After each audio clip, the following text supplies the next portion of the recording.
on Yeah. the Flintstone cereal. That was me. Yep.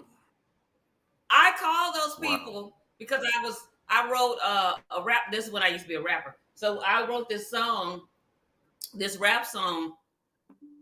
I wrote this rap song, and then I called them because everybody was like, it was so good, right? So I was like, I'm gonna call them.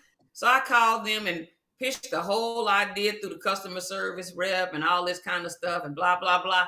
I swear to you, the next Hmm. 3 weeks, maybe, there go Fred and Barney rapping. I said, there you go. They were breakdancing on There TV, right? I remember that. that, Um, no, I, seriously, that was all I me. knew that's when hip hop had gone past the trend stage. You know, because they used to Yes, say it me was a too. trend that was going to fall away. And so when I saw the Fruity Pebbles commercial and they're breakdancing and doing all this other stuff and they're rapping, I was like, oh, okay. That was me. I'm sorry. Nah, that's good. Well, Oh, you no, on I mean, YouTube? Yeah, But I that's thought it was cool. a good that's song, sort so I of. was trying to steal the song. But you know what though? I mean, but that's the history of the industry anyway. Right. They Yep. steal everything. Whoever has the power and the money, you know, Well, they have the they don't power to. always steal. They also purchase, but at a lower cost. Um, it's a mix of things Well, I too. mean, But the thing is this: if I purchase an idea from you, I should still give you credit for the idea. What they don't do is they'll purchase it and then say so and so did it, and then someone will get the credit for this idea. So that's still stealing. You Hmm. know, there's all kinds of people who have written things, you know, whether it be music, movies, screenplays, whatever the case may be, and or the ideas of it. And you hear them talk, say, "Hey, this is ours," and everybody thinks they're crazy. It's the same thing with Little Richard. The world was convinced that Little Richard was off his rocker, and yeah, he was a little bit, but he was 100. He was 150% correct. He created it. Hmm. Him and Chuck Berry created what y'all call rock and roll. And it was called rhythm and blues at that point because it was the blues, which is black music, and they added their rhythm to it, which changed the dynamic of it. And that's where rhythm and blues came in, right? Right. Hmm. Your Buddy Hollies, your Elvis Presley's, all these guys, Jerry Lee Lewis, all these dudes came through, were mesmerized by it, and the record companies, which were in fact, well, music was segregated, but they went ahead and put a white face behind it and started to title it rock and roll. Right. And so, yeah, no, they stole this land. So that should tell you something. Listen, he said they stole the land. Well, that Hey, That's I it. can't. Yeah. Um. Sorry, I'm off Nah, my. you good, bro. good morning, everyone. Good Good morning, morning. Good everybody. morning. You had to wake up early and just start doing that to me, huh? You know how we start talking, Jamal. You can't start a conversations in the I morning. actually thought you was gonna. I actually thought you was gonna comment on the color of my sweatshirt. I thought you was gonna start No, talking because we're about me there. matching. So we're matching. So no, that But yeah, works. but that's a problem for him. That ain't a problem. I got it. I have a I don't have a pink. I have a pink polo. My wife Okay, bought there for you me. go. I have a tie with pink in it. Remember when I got married, my tie had gray and pink and stuff in it Did it have to pink? match our wedding colors. Yeah. I had to look at the pictures and you doing your dance. That's a good video to watch today. Dude, I it's cannot starting. believe It's too I did early. not know you knew how to dance like that. I'm Oh like, no, oh he's my nice God, with look it. at Michael dancing. Okay, so I'm gonna give you a joke of history. It's not a joke, but it's funny.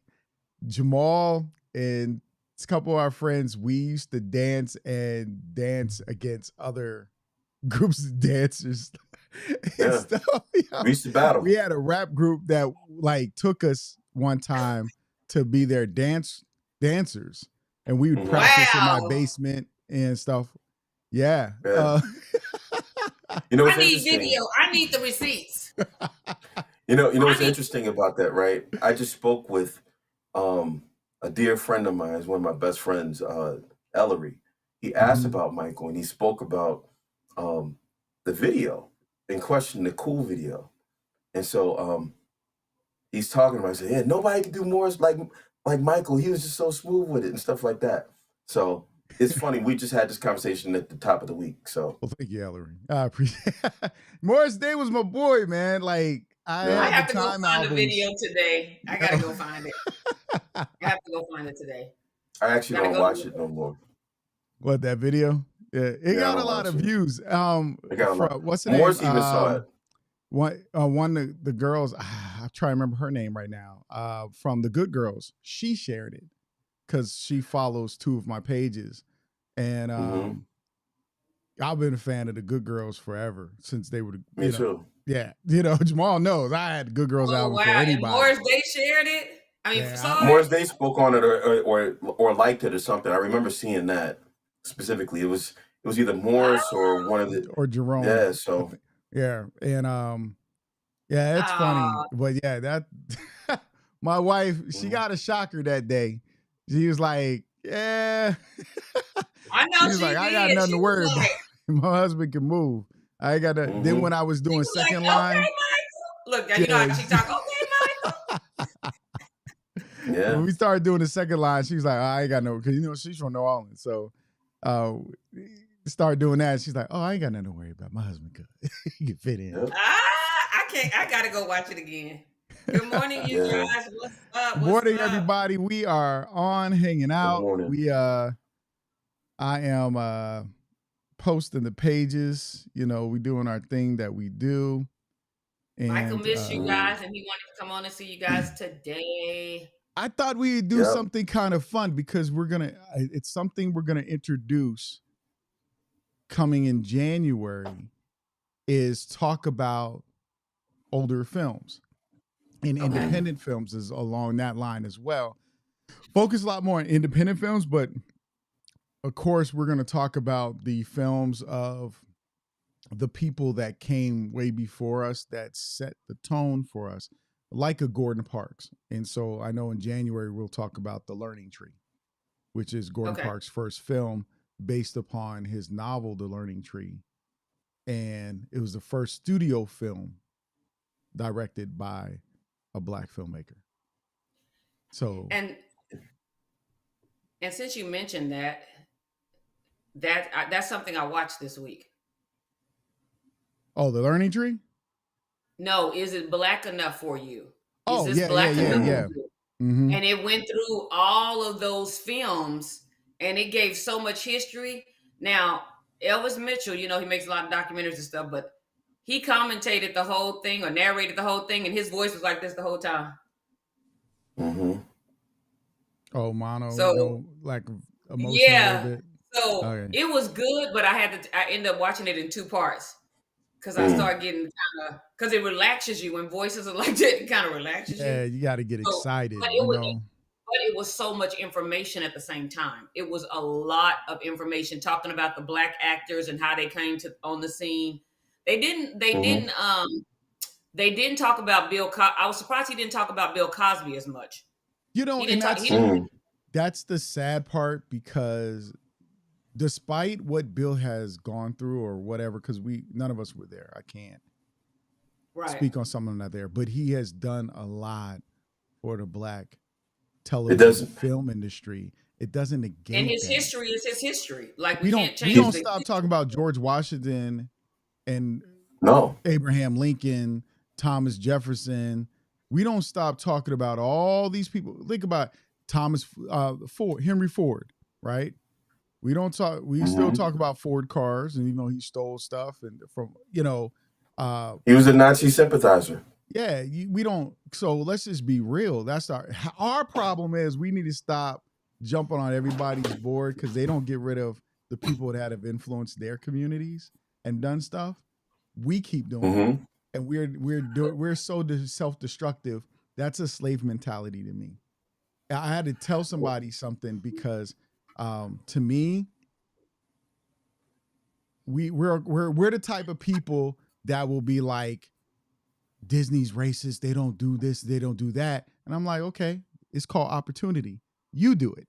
Stop begging somebody else to do something that you are today capable of doing. Like camera equipment is cheap.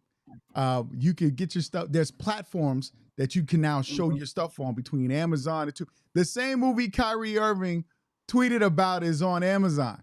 We gotta think differently. Like we too busy jumping on other people's bandwagon and all this stuff, and then that's a slave mentality to me. You're still trapped in that. I mean, they taught you that. They taught you to be afraid. They taught you stop being afraid. Guess what? The only thing they can do is kill you, but they can't take your legacy. King is the legacy of King is still here. You got it. But the problem is, do our people want to read? Do our people want to research? Do they want to learn? And then they want to really act? Well, I mean, so there's a few things with that. So I do agree that history is complicated, period. Right. Okay. There's not one aspect of history that's not going to have some mess with it. Okay. And you can still filter out what good a person has done versus whatever they may have done. So, and that's just like for Cosby or anybody else. And you bring up other people, and I agree with you. The problem is that we don't really control the airwaves the way that they do. And so you see how the Kyrie Irving thing sort of took off. It took off in a direction that was very narrow. Like you didn't speak about just Jeff Bezos and Amazon. You didn't speak about anything else that may be showing said documentary. That book is on iTunes. No one said anything about that, right? And so there's all kinds of works that are out there that may be offensive to some, okay? I, for one, am not for censorship. I think that you should not bury things.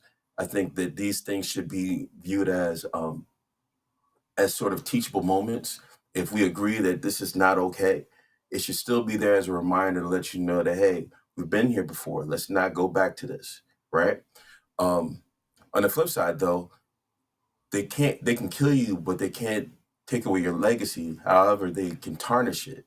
And so therefore we've gotten into this mindset that if so-and-so does one bad thing, that the rest of the good that they've ever done in their life is bad. Like it doesn't matter. Like that one loss negates all the wins that you've had up to this point. And we need to get out of that mindset because ourselves have had those said losses. We all have done things that have not been good, to somebody. If somebody say, hey, yeah, I remember Jamal, he cheated on me back in blah, blah, blah, blah, blah, blah, blah, blah, blah. And I'm like, oh, okay. I mean, that was might back be then, true, like but that. Back then, it might be true, but what does it have to do with me now? I've evolved.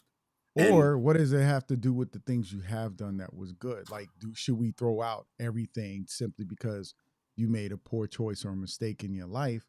If you did, if we can prove it, because that's the other thing. There's so many different facets.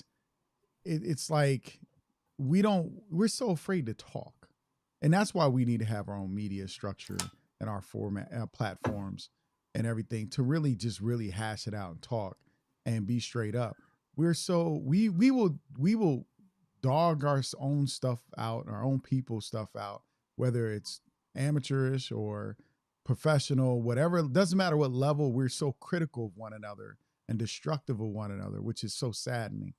But before we get into so deepness, I got to do something that I'm supposed to do at the beginning of every show.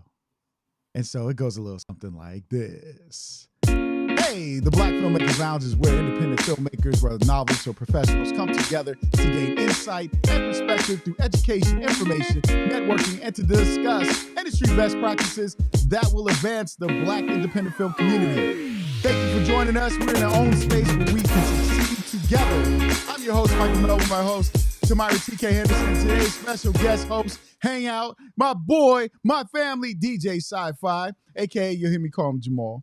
But thank you, my brother, for hanging out. And it's good to hang out with y'all. I love y'all. People were saying happy Thanksgiving. I don't celebrate Thanksgiving, so I'll tell you happy Turkey Day or happy Family and Friendsgiving, because that's what's important about that day is spending it with family and friends and being thankful for the people in your life and what God has done. I'm not worried about what some settlers came and did to a country and taking it over. because we want to tell the history of conquerors. That's not my forte. But I will say happy Thanksgiving to people back, because I'm not one of those people that go, well, I don't celebrate it, and you're crazy for celebrating. You do what you do because that's how you see the world and understand it. I just tell you from my You didn't like side. my text message? Nah, your text was funny. That's why Jamal we like, all were thanks. laughing. So our boys all had this chat group on our phones, and we said this stuff, and people we be cracking up. And TK, because you met these Leonard, Stan, you haven't met Stanley, Leonard and Eric, and those are my boys with Jamal. We all grew up pretty much together, with some others, and it was a beautiful time of growing up. But Yeah. we've been friends. All of us been friends. Like Leonard and Eric and Stan and I've been friends since high school. Jamal and I have been friends since sixth grade, when we were in wood shop talking about Purple Rain and Prince. So, and TK and I have been brother and sister since 2007, 2008, roughly, when we started talking about film industry. So my friendships I go a was young long, when I long met way. you. Yeah. Speaking of which, can I just give a little shout out to TK? Happy belated birthday. Thank you. Thank you. Just want to say to you that you're the greatest of all time. Don't let nobody tell you different. I wish you many more. Just continue to grow and be you. All right. Amen. Thank you. I appreciate that. All right. So But we were. So what else I watched was Mhm. there was a movie that was number one on Netflix the other night. I didn't research it or anything. I was just like, you know what? I just kind of seen like a little part of the trailer. I said, I'm gonna watch it. Okay. Where the Crawdad Sings, and it was good. It hit the theaters. And then it hit and then they put it on Netflix after theater. So it just hit the theaters in July. I don't know how long it was on the theaters, but it just got released on Netflix. And let me tell you, it was good. It was good. And I told my sister to watch it. I said, I think you'll like it. And she called me. She was like, who killed a man? And I was like, I'm not telling you. You could tell me I'm still gonna watch the movie. I say the point of a movie is to take the journey. Like, Mhm. take the journey. I'm still gonna watch it. I said no. And literally she called me at 1 o'clock in the morning. She was like, I know she was asleep, but I'm calling her because I didn't watch this whole movie. You could have told me, blah, blah, blah. I was like, girl, get off my phone. You took the journey, and that's what you do with a movie. A piece of cinema is to follow the journey and enjoy it, not to know what's gonna happen at the end already. I tell you, you're just too nosy. Like, you just too nosy. But anyway, I was gonna watch a couple of other movies, but I said, because when we got back on here, I was gonna say I watched all these movies, and everybody was gonna be so like, wow, TK watched movies this week. So I'm gonna watch I'm gonna watch some more by next week, because I have to redo this. I got to do some budgets today, but Okay. I'm gonna watch some more this week. And the A&M and LSU play at 7 o'clock tonight. Okay. That's a Yeah. hot game. So anyway, that's what I watched this week. What you watched this week, Jamal? And have plenty.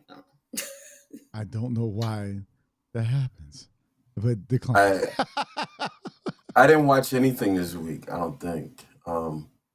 Outside of the Eagles game. Go Eagles. Word? Yeah, I don't think I watched anything. I Oh, yeah, attempted to watch Have Plenty when I got the message yesterday from Michael. And I came in last night and turned it on and sat down and fell asleep. I fell asleep early. I've been working pretty much nonstop and battling this little cold I've been dealing with. So I plan on watching a whole lot. I'm off till Thursday. Oh, So wow. yeah, I'm off till Thursday. So I'm gonna actually work on some music. I have some things to do there. I have a show coming up on Twitch with my cousin. You know, showcasing some of my music and stuff like that. And Oh, cool. so that's cool. So, but I will get into some of the stuff. I'll watch Have Plenty. The little bit I did see, it just reminded me of our crew back in the day. like literally, like they're almost like spitting images of character. Like those characters are people I know. Like Michael is the dude, the light What? skinned dude. He was like a light skinned Michael. That's what he was. Oh, Yeah, I guess you whoever know it is, the main character. really? Yeah. That's Plenty? Michael. That's I don't you. think I remember that That's guy right you. there. Why? Yeah, My you. That's you. sarcasm? Yep. Run Yep. sweet. I am So sarcastic. it's that. Um, there's other pieces in there that I saw. I was like, yeah, okay, I could see how this goes, but I haven't seen that movie in forever, so I plan on watching that. That was kind of like a nice little throwback. I always wonder what happened to that dude because I always thought like I always dug the movie. I Mhm. always wanted to see more from him. Because he seemed intelligent. Like and there was from what I Mhm. remember of the movie, there was always like an emotional intelligence to the film. Right. It was about those people and their situations and stuff like that, but it just seemed deeper than the surface. So I always wonder whatever happened to that guy who wrote and directed that. So props to him. Yeah, because he went on to do G, which was basically a black version of The Great Gatsby. Mm-hmm. Oh. He directed some TV shows. So he's done stuff since, but Right. he doesn't have. I noticed he doesn't have a big online presence. Mm-hmm. But everybody doesn't need one, And Right. that film, Have Plenty, was based on a true story. I mean, it was his Mm-hmm. story. He used to date an exec from a record label. I can't remember her name right off the top of my head, but I could tell you. Oh, she was We a don't need record no. label. We don't. We Okay. don't need no names. Oh, We don't okay, need no okay. names. So Leave that man's it's business out there. based on true events, which, as an artist and a filmmaker and a creator of anything, a lot of people make content or tell stories based upon their personal experiences or events that happen. I mean, I utilized some of my personal experiences in my film Broken. I Yep. utilized some of my slight personal stuff in a lot of my projects to an extent, things that I've witnessed or things that I've experienced. So as writers, we tend to do that. Even with writing songs, I wrote a song. I just want to see my babies based upon my brother, and the guys, not just my brother, but the men around me at the time who were going through Mhm. relationship problems, trying to see their kids. Because I was originally going to do a documentary called "I Just Want to Be a Daddy," and I had all these guys lined up. And let me tell you, when I started filming it, and when I was gonna interview some guys, they were like, I can't do it. Oh, you remember we filmed the other week? Yo, you can't show that. You can't. And I was like, why is it? I just want to be able to be with my kids, man. She see that, it's gonna cause drama. Da da da da. Oh, It was wow. that. It was to that point Wow. that these brothers, and I wanted to tell their story because um someone, I always look at things as the other story gets told, and it's always the opportunity to tell the other side that we negate or don't pay attention to or overlook. And this is why I tell people I don't get mad at Hollywood. I don't get mad at an industry. I already know they got an agenda. My agenda is to tell the other side of the story and then look at it as this. What they don't do gives me the opportunity to do it. It's Right. always it's an opportunity. It's we always want. I don't want somebody. You want somebody who's hated you or tried to tear your community down for so many years to fix their behavior towards you, and you keep asking them to. I don't believe in that anymore. I got away from that when I was young. Stop asking people to change. They don't want to change. They ain't going to change. It's not them that have to change. It's you that have to change how you do and operate. That's how I look Right. at it. They'll change when they feel the need to, when they see you advance or when they see you move. When they see you don't change the way you play chess the other person doesn't have to change the way they play chess with you until you change the way you play chess with them. Right. It's that simple. Or stop playing chess with them and start playing Monopoly. But yeah, I'm a Monopoly guy. Okay. But Um, but yeah. no, I mean, there's always a game to be played. I just think that, to your point, actually, this is sorry, Michael, this is a football reference. Go ahead. So the quarterback of my Philadelphia Eagles, right? It hurts. Jalen Hurts. Jalen Hurts listen, that brother, I mean, he's talented and stuff like that, but his mindset is like the way he is actually more impressive than his actual play. Mm-hmm. And this brother was asked a question about the temperature in the room, when things are going this and that and blah, blah, blah, blah, blah. And they asked him about, like, does his demeanor change when the temperature of the room rises or whatever the case may be? And he starts to answer the question, and then he gets to a point where, referencing the temperature part, he says, you speak of the temperature in the room. He said, I set the temperature. Mm. Come I on, set the temperature. Mm. And so what that said to me is this, to your point, Michael, it's like you set the stage on how people interact with you. Mm-hmm. You allow them access to you, you revoke access to you. Okay? Right. So that's what you have control of. Okay? People only do what they're allowed to do. Period. Absolutely. Okay? And you're seeing it all across. If somebody says something crazy out, about a group of people or whatever the case may be, they set the stage on what happens. And then you get back into being in compliance. This is how it goes. And it's no different with us as individuals, So, but no, it's actually great points though, Michael. Well, thank you, my brother.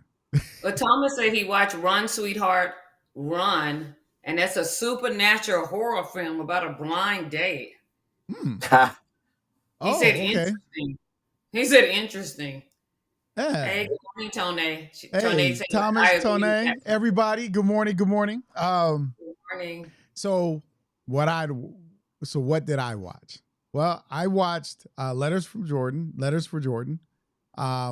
you cry? I had a tear. I had some tear. I didn't cry. It just, you remember the back of the day when like don't litter and that one tear ran, and that's where I was. No, I felt it because I grew up in a military family. Uh-huh. So my mom worked for the government. My dad was in the Army. We traveled between both parents. We had to go somewhere. So especially when my dad went through Vietnam, but my dad was still in the military when the first Gulf War came, because we were in high school, right? So we had to think, is he going to be sent? Because my dad was in charge, first sergeant major, totally in charge of a whole in Fort Belvoir over soldiers, and same mentality. Movies are, and you see, I grew up around movies because we would watch military movies, cowboy movies, kung fu, all types of stuff, especially with dad. And dad would tell us about the military movies, like, "Oh, that's not accurate. His fatigues. That's not how it would be laid out." He'd break it down. He'd talk about the guns and stuff like that. And I remember my dad watching Platoon, coming back home, and that hit something in him. He already suffers from PTSD. So I can tell you, I hear my dad when he's talking in the military at night. Like when he sleeps, if you ever been around and he's sleeping in a deep sleep, you hear him talking and you hear the stuff.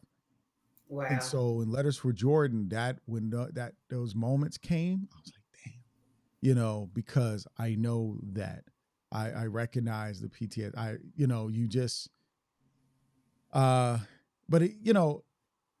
that I feel for soldiers. I mean, my dad I have huge respect for those who serve, but he was also a reason I didn't serve personally. Like my siblings and I are the few in our family that didn't go in the Army,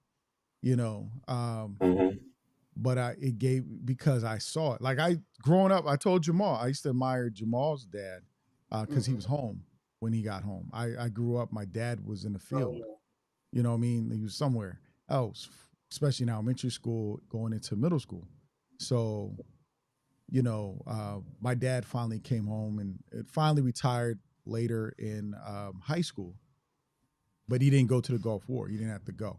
But that's, those stories are powerful to me.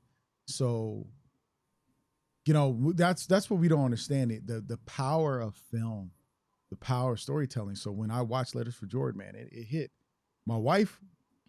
Ooh, because you got to remember our son's in the military. So, if something pops off, he may have to go. He can't tell you when or where. Right. He says that he'll call and say, "Hey, I got orders. I just want to let you know." We're on standby. So it's one of those things, because my wife, it's a constant to her to worry. So as parents, as siblings and cousins and stuff, when you have family members go off during a war, you pray they come home, but the hard part is seeing that they're with other people who may not come home either. And so you always hope that whoever's in office, they're doing it for the right reason and not for selfish gain or corporate gain. You bring up a point about coming home, and I share a similar story with my dad, because my dad served too, and I think he just got out just as Vietnam was starting, or whatever the case may be. It was something. He had just got out, and so actually no, he had just got out just prior to that. So, but a lot of his friends went, and so I remember him going to see Platoon, and he came back and he was drunk. I've never seen my dad drunk. And he was like, I could tell he was crying. Like wherever he was having that drink, he was crying, and he came home and he just said, "Hey, I hope you never have to go through that." I remember that specifically. But you speak of coming home, and yeah, we want people to come home, but what version of you is coming home? Right. Because you're speaking of PTSD, anytime we deal with something traumatic, we're altered forever, basically. And specifically people who experience war or whatever the case may be, they're coming back not the same as they left, Right. And so there's a lot of things there. I live in Michigan, right outside of Detroit, and there's a lot of veterans here, a lot of young folks that are veterans.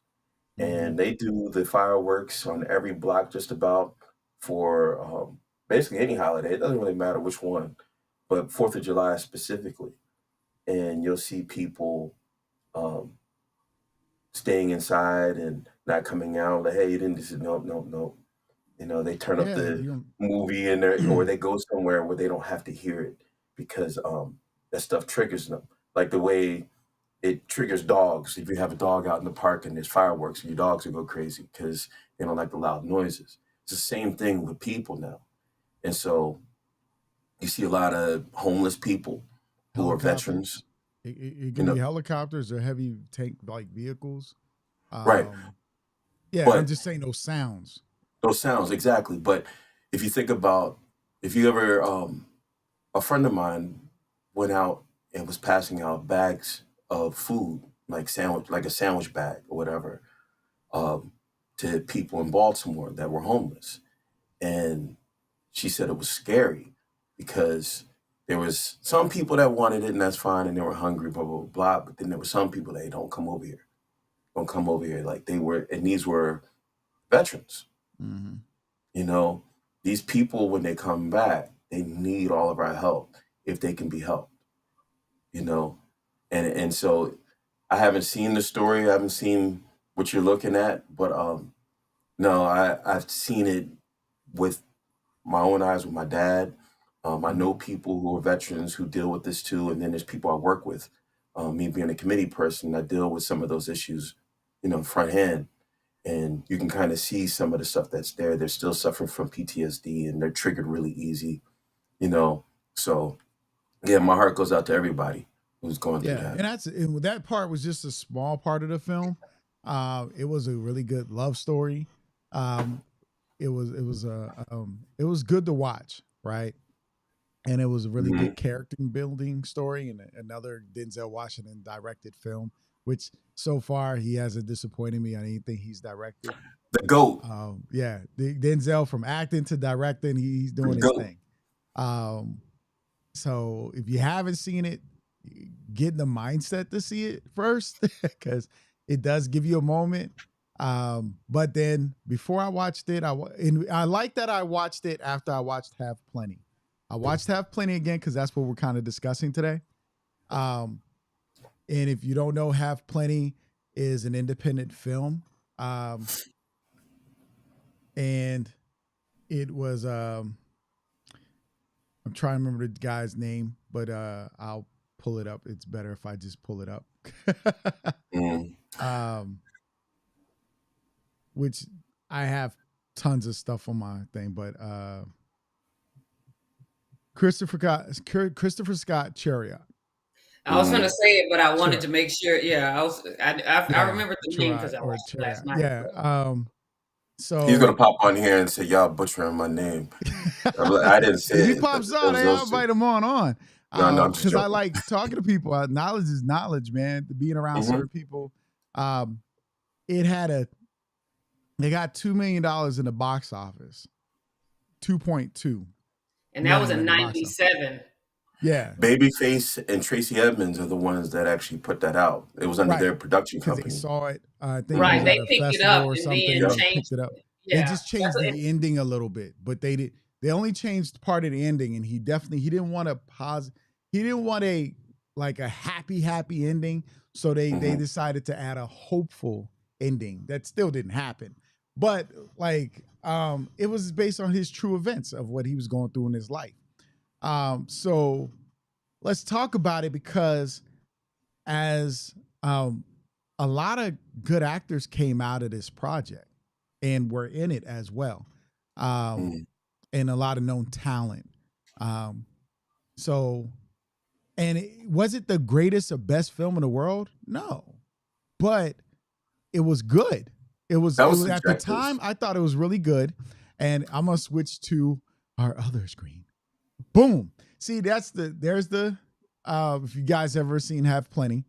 That's Michael as a light skinned man right there. You're dumb. I kept watching it. I was like, yo, that's Christopher Williams' little brother. Why they both named Chris? But but the thing is, as I was watching it, you got Noah Maxwell there. You have Hill Harper was in it. You had Shouts to Hill Harper. yeah, Robin Lee. That was funny. If you know who Robin Lee is, she's in it. She's in another movie that I like that's independent that she produced, was called Miss Dial, Miss Dial. Oh, she's in that? Yeah, she's the main character in Miss Dial. The one that's But taking place in one location. yeah, that mostly, yeah. And then I the saw Will that. Smith movie, 7 Pounds, she plays his wife in Mm. 7 Pounds. And she's in quite a few films. And it was funny because when I first saw it, here's the funny thing. When I first saw this movie and I saw her, I was like, oh, she looked like Chili. And then at the end of the movie, they had Chili play her. I was like, that's messed up. Mhm. Yeah, that Because in was my brain, it funny. goes, she looks like Chili. That was And funny. I was like, that was perfect. So, yo, I'm going to tell you guys now, if you haven't seen it, spoiler alerts, because this movie's that old. It's 1997. But even if you spoil a film for me, I still go watch it because I want to see for myself. I don't mind. That's you. I figure Don't stuff do how that to things me. play out. It doesn't bother me. I mean, most movies are train wrecks. I can pretty much figure out the story anyway. So what? But so Have Plenty. The way it was shot or the way the story's told, it's slight choppy, but it's choppy in a way. The events take place over a weekend. Yes. And he comes from New York to DC. So it happens in our DMV area where Shout out to the DMV. Yeah, where we live. Or kind of slightly grew up when we moved from where we both moved from. Because I wasn't born in the DMV, but I spent a good portion of my life here. I'm here now. So so to see that that's cool. We were like, oh, okay, and um, it takes place over um, New Year's weekend. So he's house sitting for Hevelin. That's where you get the have. And Lee's last name is Plenty, so you get the have Plenty. So to play on names, which is cool. And a lot of people do it, like Jason's lyric, those types of. And he does now in the movie. He makes a slight little comment about Jason's lyric. I was like, I wish That y'all was wouldn't do that. funny. I That was wish y'all funny. not mess with other people's films. Just let it be. She was But like, that thing with the crackhead daddy. yeah. But it was a good. So for me, it was a good film. The thing I always liked about this movie was its soundtrack. Back in the 90s, movies had if it didn't have a banging soundtrack, it probably wasn't that great of a movie. Back then, movies had Boys in the Hood had a good soundtrack. Higher Learning had a good soundtrack. There's one movie that was okay, but it wasn't great, but it had a great soundtrack, Sprung. You had all these things, but that to me made a lot of movies, especially if the song comes into the right place, because it sets the tone for the emotion of the characters, what they're feeling, what they're thinking. And that's what I liked about this movie. It felt like most of those songs in the movie were specific to the moment. It's interesting you bring that up. 97 just got me thinking about it, and you're talking about the soundtracks and the stuff. That was really like Black Renaissance for filmmaking. I'll say from like 88 on to about maybe early 2000s or something like that, when it started to taper back off again. But you really had some dynamic stuff there. It was, you had really good movies. You had some okay movies, but they were box office. These movies are still in our canon now, like we still watch Friday. That's a classic. You brought up Jason's lyric. This one fit right in there nicely because it was different. It wasn't a big production of a film, if I remember correctly, because like I said, I haven't seen it in forever. But I do remember the soundtrack, and a lot of that stuff was just part of it, So the fact that he gave a nod to Jason's lyric just lets you know that he was part of that renaissance. At least this is how I'm viewing it now. Well, he didn't get a nod. He was kind of critical about it. Well, I mean, that's fine, but yeah. He brought it up in his film. Yeah. And so it was almost like whether you feel some kind of way about it or not, it's almost like I'm here too. And it's like, again, it's just one of those things that there was truly a Black Renaissance of filmmaking. Hopefully we see a resurgence of that soon. And that's with Coogler doing what you're seeing now. So well, yeah, that's for me. I started watching a lot of independent films when you and I were young. Remember, we used to go to Arrows and Blockbuster, and when I saw an independent film, I would pick up the independent film before I picked up the known movie. Porn isn't independent though, Michael. I'm joking. So I liked watching what people were creating. I remember watching the movie Chocolate City. I remember watching How I Spent My Summer Vacation, and I was telling them about it. Like, yo, y'all got to check this out. And, and yes, I'm going to snitch on myself right now. I remember because I would see these movies and I'd have my 2 VCRs hooked up and I'd record the tapes. And absolutely, because you couldn't find the independent films in stores. So you wanted who wasn't dubbing? Yeah. So we were doing that. We did that. We were like, yo, I got this movie, you can watch it. And we'd watch because but I was supporting them, but you couldn't find them. Now, the moment independent films became available for sale, I was buying them. I have the DVDs and everything. I have this DVD. Can I just jump in on that? The digital version. So I done gave my money twice. But can I jump in on this, Michael, for a second, just to piggyback on what you're saying? To his point, we searched out for content however we could get it. And so I remember in the 80s and even early 90s, for that matter, before like VHS, like home movies really became a thing as far as like buying movies. sometimes it was really hard to find them. You could only find the rental, and if you wanted to buy the movie, it might have been like 70 or 80 bucks just for a videotape. Remember seeing that with Under the Cherry Moon for a long time before they actually started to put it out in, Release it. Yeah, because my first VHS tape bought for me was Purple Rain. My parents bought right. it for my birthday when it was But released. But to his point, though, he is like the king of that independent movie thing. Like there was this one other movie. I know we're not talking about it today, but I'm just gonna give it a nod because it was one of those movies that when I saw it, I was like, man, Michael was really on one when he found this one. It's called 1 Week. And Oh I know you yeah, remember that. Kenny's 1 movie. Week Yeah, was we went to the movie theater when Kenny had it showing in Greenbelt. that Kenny was Young. ill. Yeah. That movie was ill. And so there's always like the independent films have always had really good stories because they weren't really supported with the big special effects or the big name actors. So the stories sort of had to be kick ass, so to speak. And Mhm. or just the concepts. The concepts are really, really dynamic. Whereas when you go see, big movies, a lot of them are the same, it's just dressed differently, where you actually get into real storytelling with independent film. This is kind of what made Have Plenty stand out a bit. Because at the time, there wasn't really a movie like that. Not in that Black Renaissance that we're Right. talking about from the late 80s to the 90s.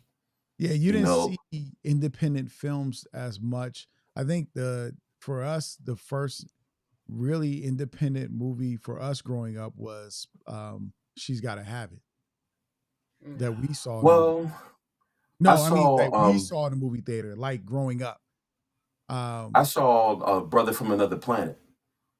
I oh remember yeah, seeing okay. that. Was that And so there before was She's some, Gotta Have It or after? yep, that That was was before? before. That Because was I like like the 85. Matty Rich movie, Straight Out of Straight Out of Brooklyn. Brooklyn.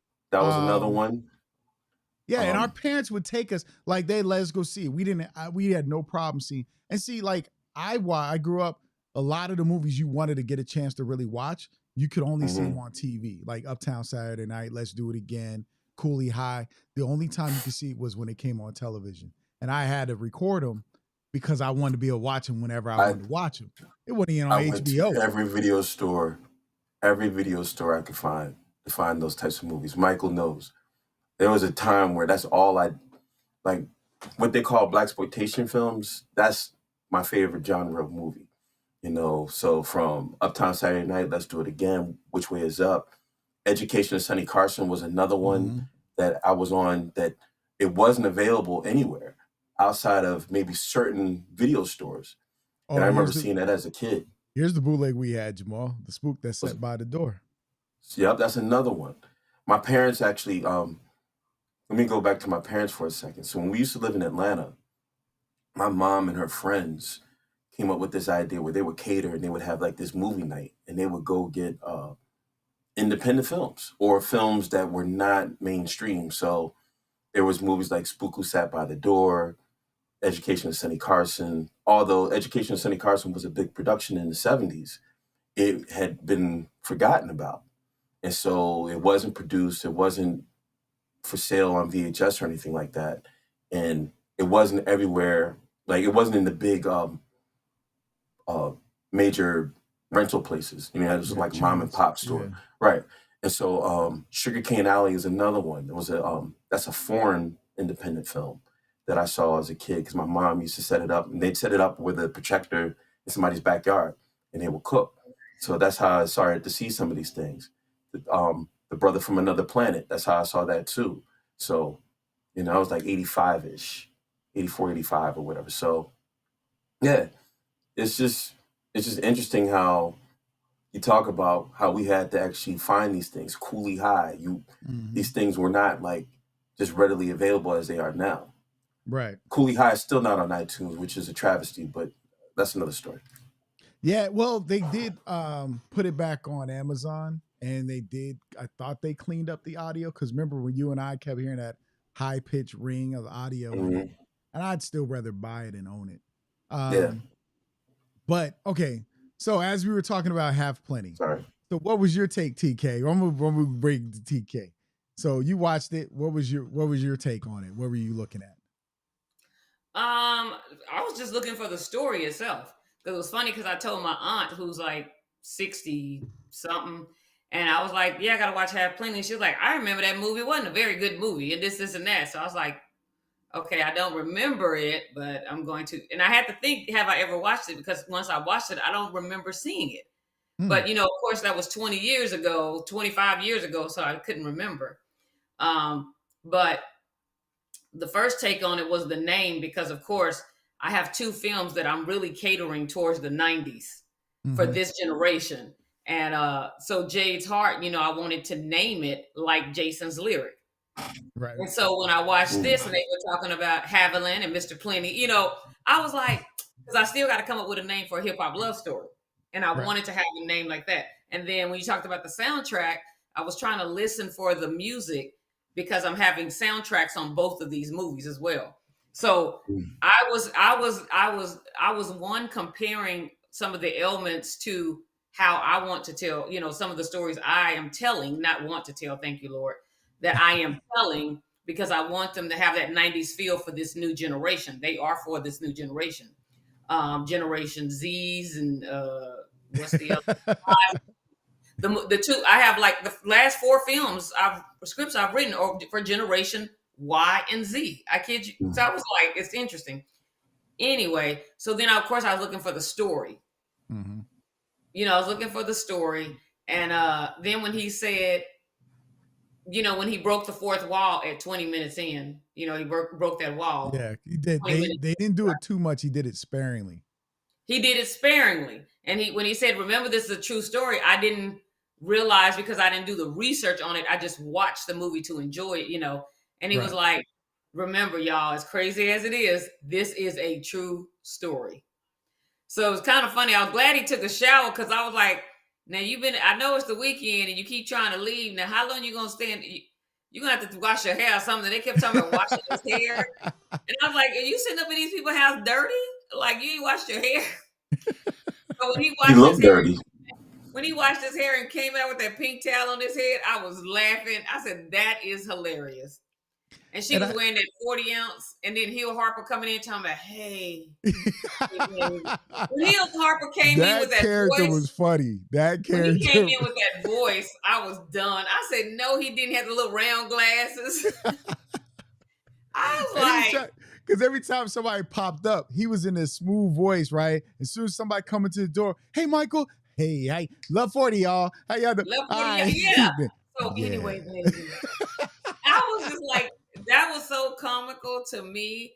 And but it was just interesting. But so I was looking for of course I was looking for the story. So then when Mhm. he said, "Remember, y'all, this is a true story," and he said that, I think like that was like 30 minutes or so into the thing, or whatever, 40 minutes. I was like, oh, so then I had to try to think about what I've seen already with the true story. But she was pissing me off. She was really making me mad, because Yeah.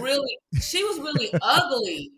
Like when Well, she cursed him out in front of her friend and stuff like that, she was so ugly. but I think that was the thing, was her hurt, her pain, her mindset, and all the stuff that she was doing, because she was really very self-centered. The world, and her sister was saying it, he was saying it, the world was Yeah, revolving around her. And he was like, how could you do that? Like when she said she hired yeah. her sister right after her sister got married Right after she got to married, get not her to even a month. move to a whole nother state. Like, who Yeah, does that that? was so wrong. But yeah, she was when she. But then you talk about him like a dog, and then you're like, "Come here, can you take me, or can you?" I wanted to say, "Girl, she was very ugly." And then it's like she was bipolar for real. She was like jumping in and out of bodies, because it was just like, how could you be nice enough to him to do this, but then, oh, he doesn't have a job, he's home. But then dog him out in front of people. But That pissed me off. which is interesting, because yet People through are all like of that. that, she admired her. I mean, she admired him. She didn't Yeah, want to. she She admired didn't him the want to whole time, share but that, because remember, she was chasing the guy with money. the 40 love, your love 40. Yeah, the guy that everybody famous and everything, and the guy that wasn't famous yet. Which that's why I didn't. The change in the ending to me was like, why did she have to show up and hold his hand and say, "I love you"?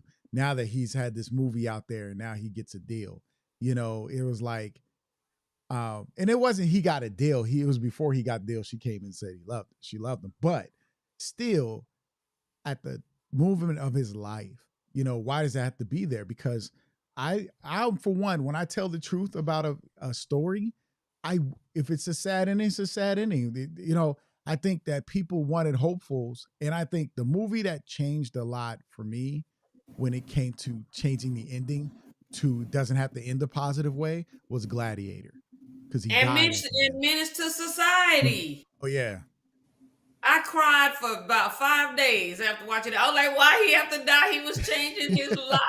I was crying. Boys in the Hood was that way. yeah, There's a whole lot of things that happen, in movies, where shoot, Mo Better Blues was crazy at the end. right. All the stuff that he went through, like it's a really good movie. But yeah, it's Do the Right Thing. Yeah, do That you was need a also happy tragic. ending all the time? And yet Didn't No, now, they put I that will one say year there are later? times today I feel like we Mhm. need more happy endings because we don't get them anymore. Right? Oh, That's where I'm now at. No, okay, I'm gonna give you Queen and Slim. I knew it could end that way. Everybody did. But I think it should have ended the other way. I felt like it would have been much better film if they got away. Because I've seen that already. I've seen it where we get it at the end. I saw it with the movie with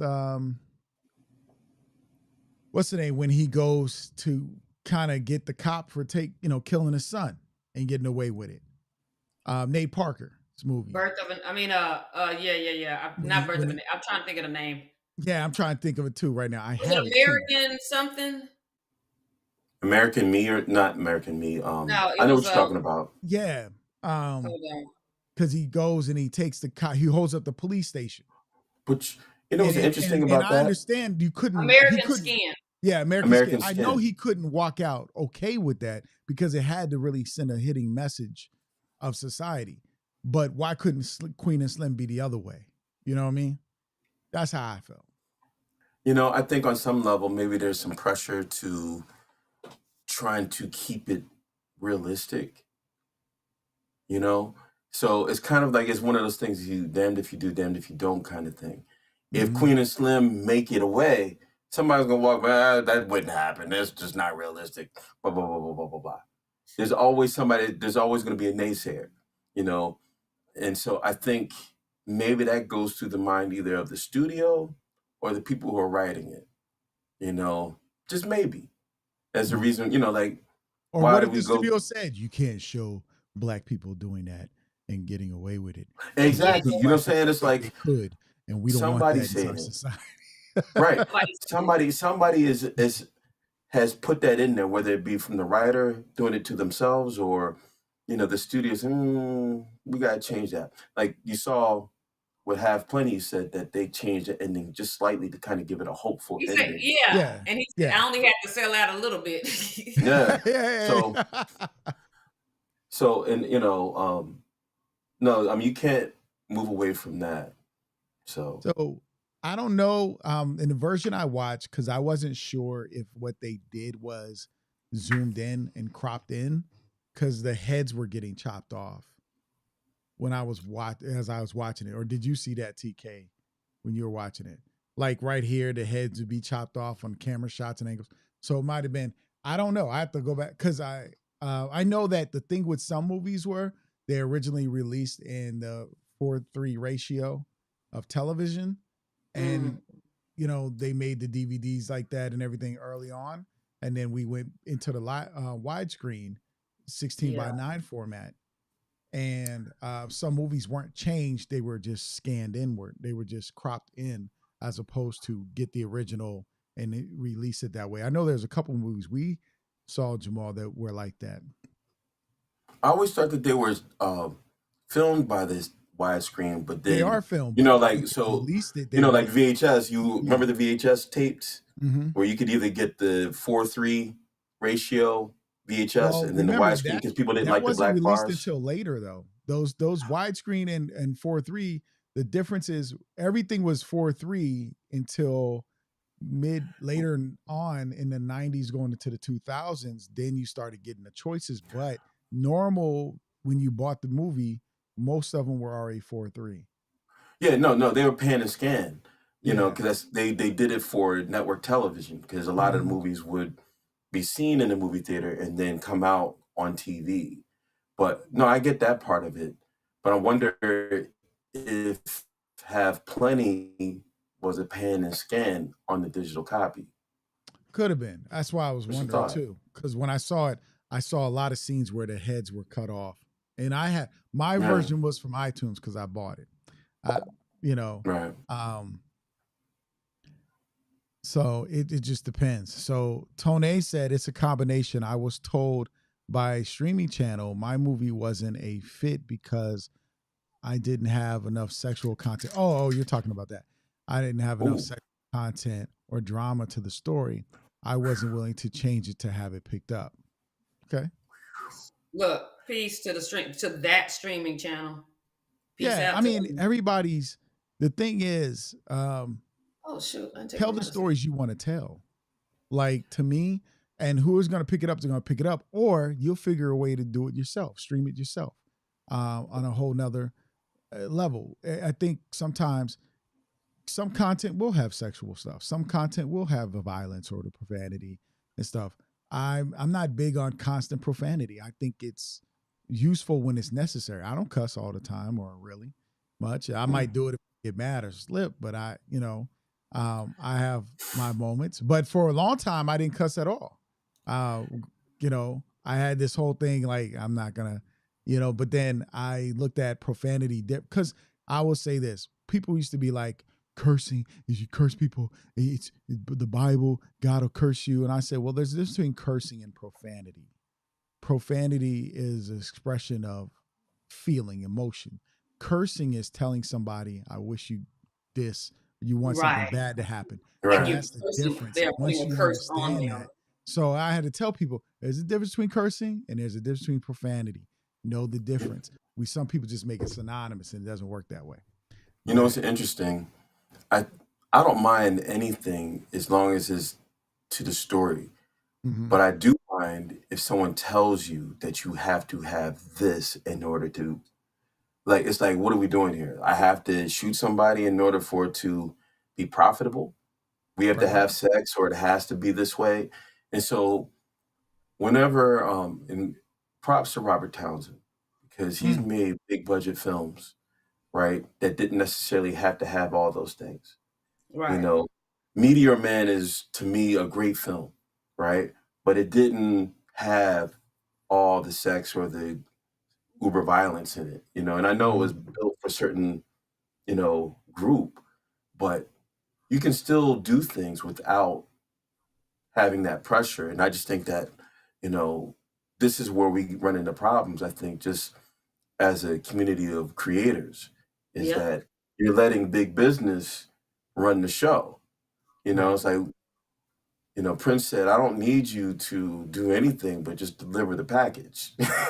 you know, that's all I need you to do. I don't need you don't do what I do. You're not playing any instruments. You're not singing any notes, like you're not doing anything. So Mhm. I just need you to do what you're good at, advertise and put it out there so people can have access to it, And so what they're doing is, no, we're saying what this works, so, you know, we don't think kid and play is good enough anymore, because they're not hard.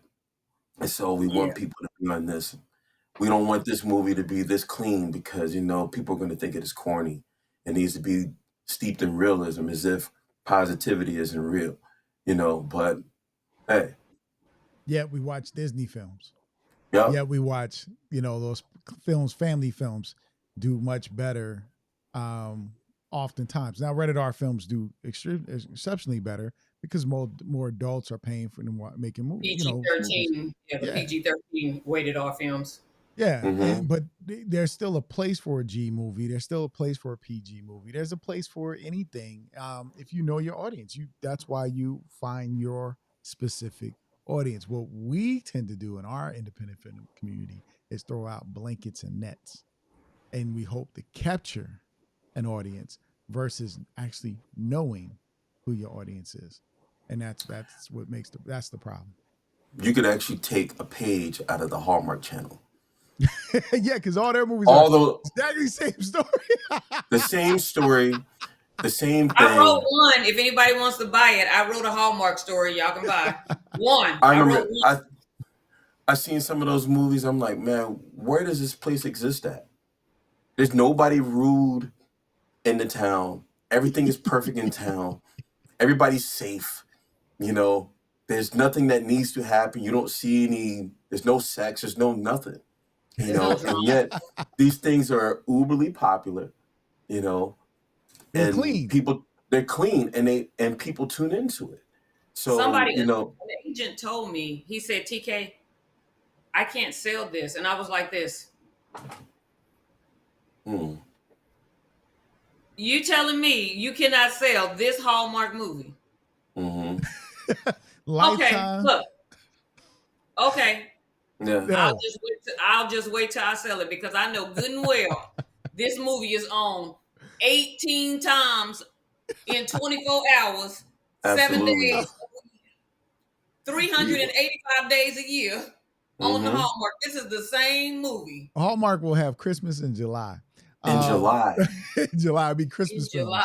July. I'm already tired of Christmas, and it hasn't even gotten here yet because um, of that. yeah, Hallmark and Lifetime does it too on the early stuff. hmm But like, if you go, here's what I'll do: go to Hulu. If you guys have Hulu, go on Hulu.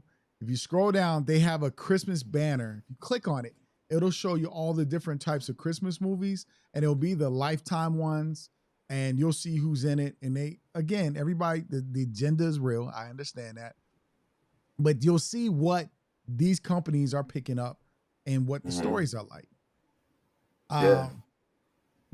But I did not know that Bloomhouse did a slew of Christmas horror movies for Sci-Fi Channel.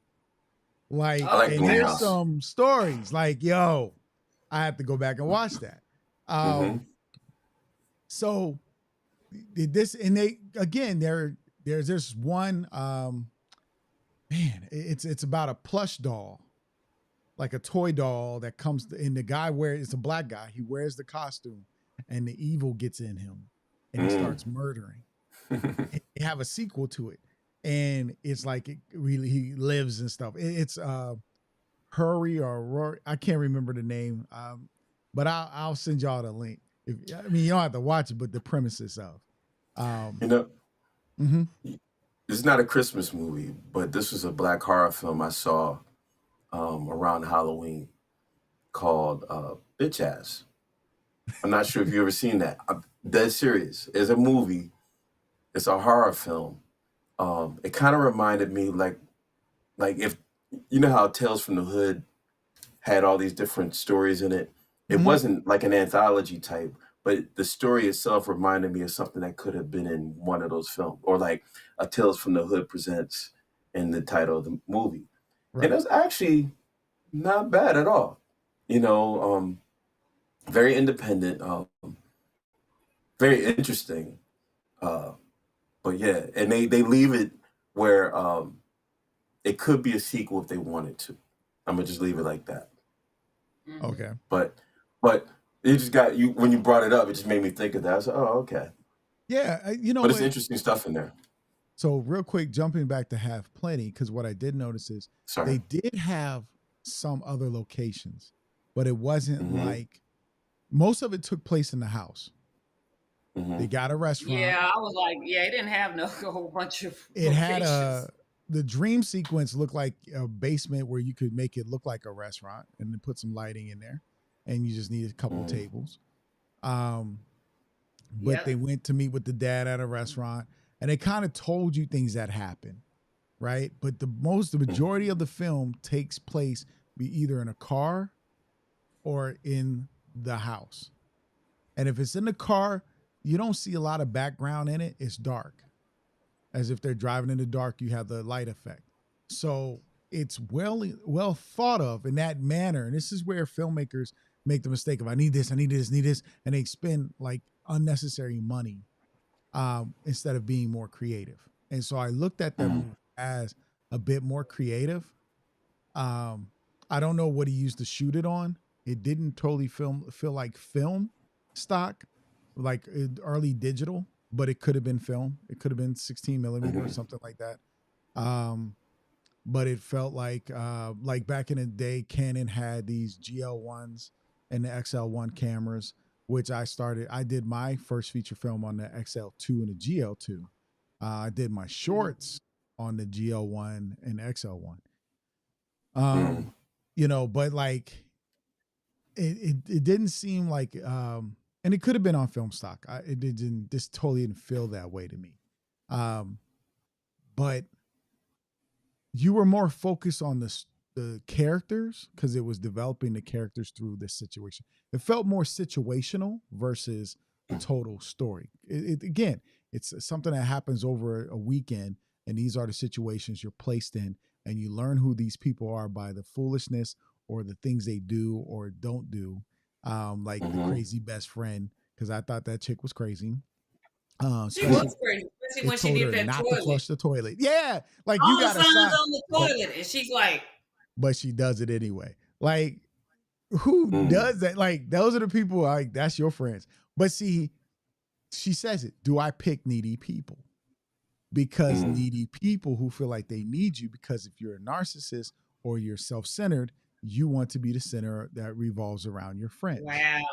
So you Mm. pick those people. So that's where the psychology of character comes out in the story of who Mm. these people are, right?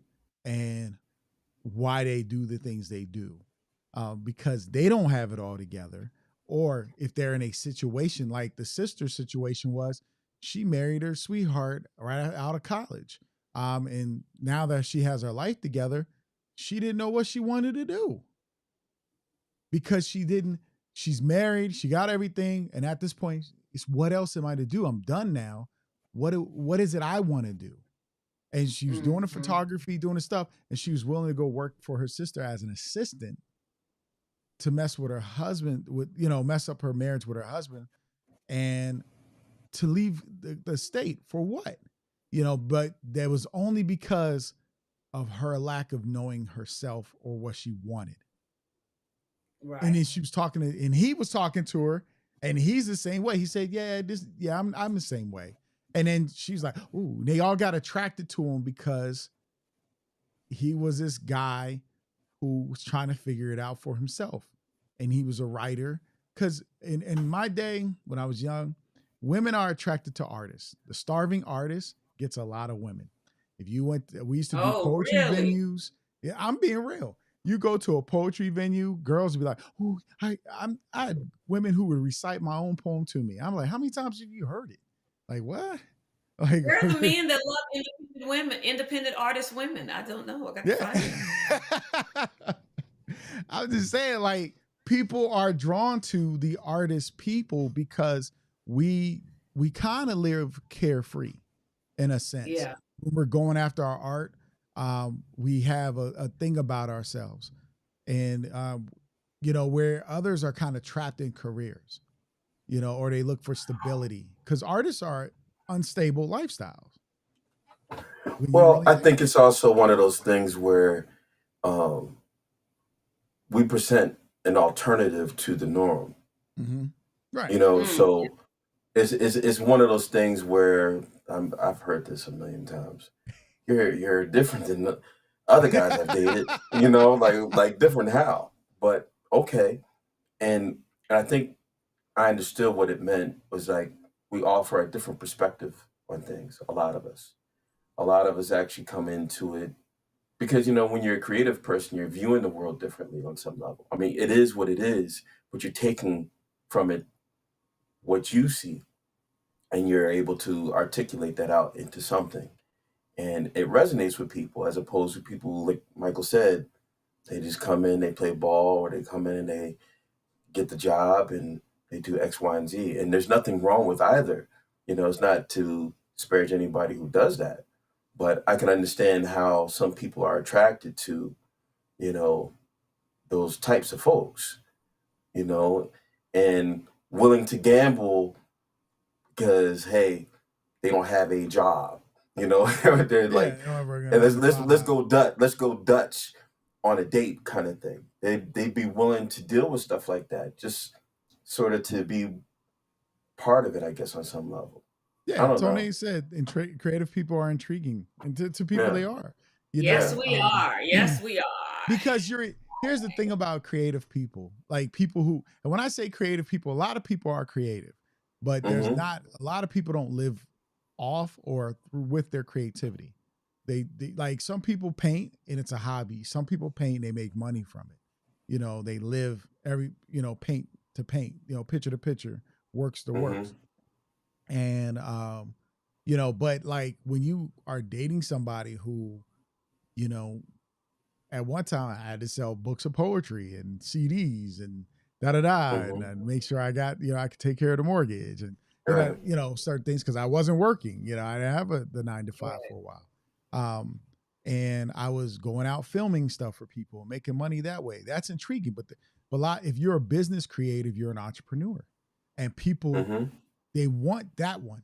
They really want that one because they see your ability to succeed, right? Mm-hmm. And then, but the one that's the normal creative is the one who struggles. They see that more, and that person Because struggles, money is not the focal point. right? Or even if it is, the illusion is it's not illusion. It's just the methodology that they have. I'm gonna make it one day. Where the other Mm-hmm. creative that does make it, they're like, I'm gonna make it no matter what. It's not Yep. one day. It's I'm gonna make it. If you look at a Will Smith, Jay-Z, all them, if you ever listen to their stories, 50 Cent, it was like, I'm gonna either do it or die. There's no option or plan B. The other creatives, there's another option, or they don't know what else to do because they're creative, but they're not business minded, right? Then you have the Basically, that's business what I was trying minded to say. creative, right? Then you got the other Mm-hmm. Right. business minded creative who's more business minded but a little less creative. So there's a spectrum that we're on. Mm-hmm. But it's like you got to figure out where you lie in that spectrum. Are you a business mind? Because when I used to do the poetry, I used to tell Jamal and them, the problem is with some of these poets are not business minded. That's just when I used to be around them, they were selling Mm-hmm. book to book. And I was like, what's your plan? What's your marketing plan? What's your layout? Oh, we just go to another venue and sell. Like, okay, what's beyond the venue? What happens when there's no venue? Where are you getting your check from? Like, you got to think differently. You got to move. When I did my first book of poetry, my second book of poetry, my first CD, I made a movie. I was like, the movie is going to promote the books and the CDs, and the CDs and the books are going to help promote the movie. It was always, how can Well, you get this? I think to your point, I think on some level, there's people who figured out a way to monetize what they do, Mm-hmm. right? Like Michael, he figured out a way to monetize what he does, which is the business-minded creative, versus the person who is a creative person and they're hoping that their idea sticks and blows. And then the money comes. Hey, let me put myself out there to a point and hopefully it resonates with somebody, hey, you know what, you're really good. Come on. Mm-hmm. And then at that point, the money comes. And so it's just two different trains of thoughts, whereas one can actually monetize right then and there, you know, whereas the other one is hoping for the big payoff. And so I agree, it's a different dynamic. Either way, for what it's worth, you know, it's one of those things where if you come along for the ride, it's going to be a ride and you're going to go through stuff. You know, either way, you're going to deal with somebody eating ramen noodle. They might look good and smell good and do something really they're really talented. And let me be clear about this too. I think everybody's talented. I think Right. everybody's talented at something. I think everybody can create whatever. Yeah. It just depends on what it is you decide to focus on. You know, some people do things, to make their money because they have a family and stuff to do. But then on the back end, they're known for something. Like, oh, yeah, this person can really build things or paint. Like Michael said, they can draw or they're really funny. They're great storytellers, things of that nature. But they don't Mm-hmm. really explore that side of it, but that's still them. Whereas the creative, in my opinion, is just out there trying to be known for that. They say, hey, this is me. This is what I want to do. And yes, I would like to be paid for it. I don't know anybody that didn't want to be paid for it, but there's some people who just learn to monetize it better than others. Yeah, I Right. So, think that's where social media comes into play. You know, Now, yeah, I think it's helped with that monetizing. I think it's helped with a lot of creatives. The thing I like about some of these social media creatives is their mental mindset of teaming up together and supporting each other. right. I think that's the biggest thing this industry of independent film in Black America lacks is the true Mm, support amongst its independent filmmakers. Um, I get it. There's some movies that some of us you don't get behind because it's just not your cup of tea. Right. Um, isn't telling the type of stories you would like. You're the people you keep your circle is a part of. But mm, there are strangers who listen to other music that you've met. So you can say, oh, you should check that film out, but it's hard to subscribe something to somebody that you yourself don't subscribe to. Um, and I think that's where, like I said earlier, a lot of filmmakers, independent wise, their biggest mistake is not knowing they actually don't know their audience or they don't know how to reach their audience because, again, you go to any filmmaker group on a Facebook or Instagram, or mainly Facebook and Twitter or whatever groups there are. They're always trying to advertise to other filmmakers. That's my last advertisement. I'm not worried about advertising to filmmakers. When I talk to filmmakers, I want to talk about best practices. I want to talk about, well, how did Mm-hmm. you do this? Or what way are you going about this? This is why we bring the people on the show to talk about, because there's a journey, and in that journey is a message that some other filmmaker needs to hear. mm-hmm, TK's journey is different. I went to school for this. I went to undergrad and grad school for this. I studied television broadcasting undergrad, and I studied film in grad. TK, she didn't go to school. She went to workshops. She went to seminars. She did the training. She still got the education, and that's the mistake. A lot of people think they don't want any education. Like you're just mm, gonna get it. But what in her education, she got around the people that do it. She mm-hmm, went to LA and sat in the room with script writers who were training her to be a script writer. She went and worked on film sets with people from independent films to people who were doing projects with the Migos and all that. So her growth came because of the circle she kept, Mm-hmm. you know. Does it matter how you learn the lesson as long as you learn the lesson? As long as you learn the lesson, But the thing is, people aren't learning, people don't want to and learn. yeah, like No, me to that's say, true. just pick up the books, pick Mm-hmm. up the book and try it. YouTube University is helpful. Masterclass can be helpful, but they don't want to. It's like you don't know what you don't know until you get around to people that tell you what you didn't know. Yeah, You know, yeah, those are the conversations. That's why I say it's your circle. It's the people.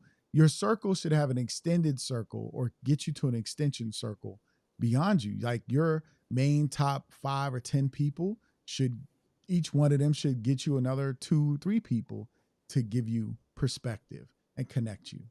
Um, right. and your growth should be there. When you look at Half Plenty, he screened it. He got connected to Babyface and his wife at the time, and then it exploded from there. And you think about it, that's why it had great music attached to it, because they selected the music for the film to put to it. Right. And that's what made this banging soundtrack that the soundtrack probably sold more copies. Well, that's actually what I was going to speak to. You Okay. know, you're talking about how the lack of support among Black filmmakers, independent filmmakers, things of that nature. And I think that sometimes we don't, like, first, we don't want to invest in something we don't think that we could benefit from. And I don't think Mm. the lesson that we need to learn is that, or the thing that we need to value the most is that if you raise the ocean, even the people in the shallow areas get raised up too. And there's a benefit to it all. You investing in somebody doesn't necessarily have to benefit you specifically, meaning like it doesn't have to have your name on it, but it actually adds to your legacy. Um, Tracy and Babyface saw Have Plenty, and yeah, they helped this brother out, which Mm-hmm. helped him get out there even more so. We're talking about him now 25 years later, this film. and yet they sold albums. The Face Records sold albums off the soundtrack, and so I think there's a mutual benefit there, but ultimately the legacy is there. We're still, this brother's out there doing whatever he's doing right now, right? And that also adds to the Babyface and Tracy Edmonds legacy. You get what I'm saying? And I just think that that's the benefit of it all. So it should be, we should learn that about ourselves and just support each other and help each other out, because it only adds to you. Find the value in it and say, okay, this is good. TK wrote a great script. Let me connect her to this. If it blows up, guess what? You're responsible for some of that. You're part of that trajectory, So I think that's the lesson here. We should be buying into that more so than as just trying to be an island by ourselves. And I think that's what you're probably experiencing. Yeah. I think too many people piggyback. What were you going to say, TK? You look like you was about to say something. You went forward. I was thinking as Jamal was talking. I'm always brainstorming as people talk, So But she's always, look, we watch this. It'll be Wednesday. Hey, I got this movie I did because we were talking. So no, what I was thinking about would Have Plenty too. It reminded me of, because of the way, you haven't read it yet, but the way Jade ends, like everybody's like, why did you end it like this? And I said, it's a Sundance ending. Like I made up the name for it. I was like, it's a Sundance ending.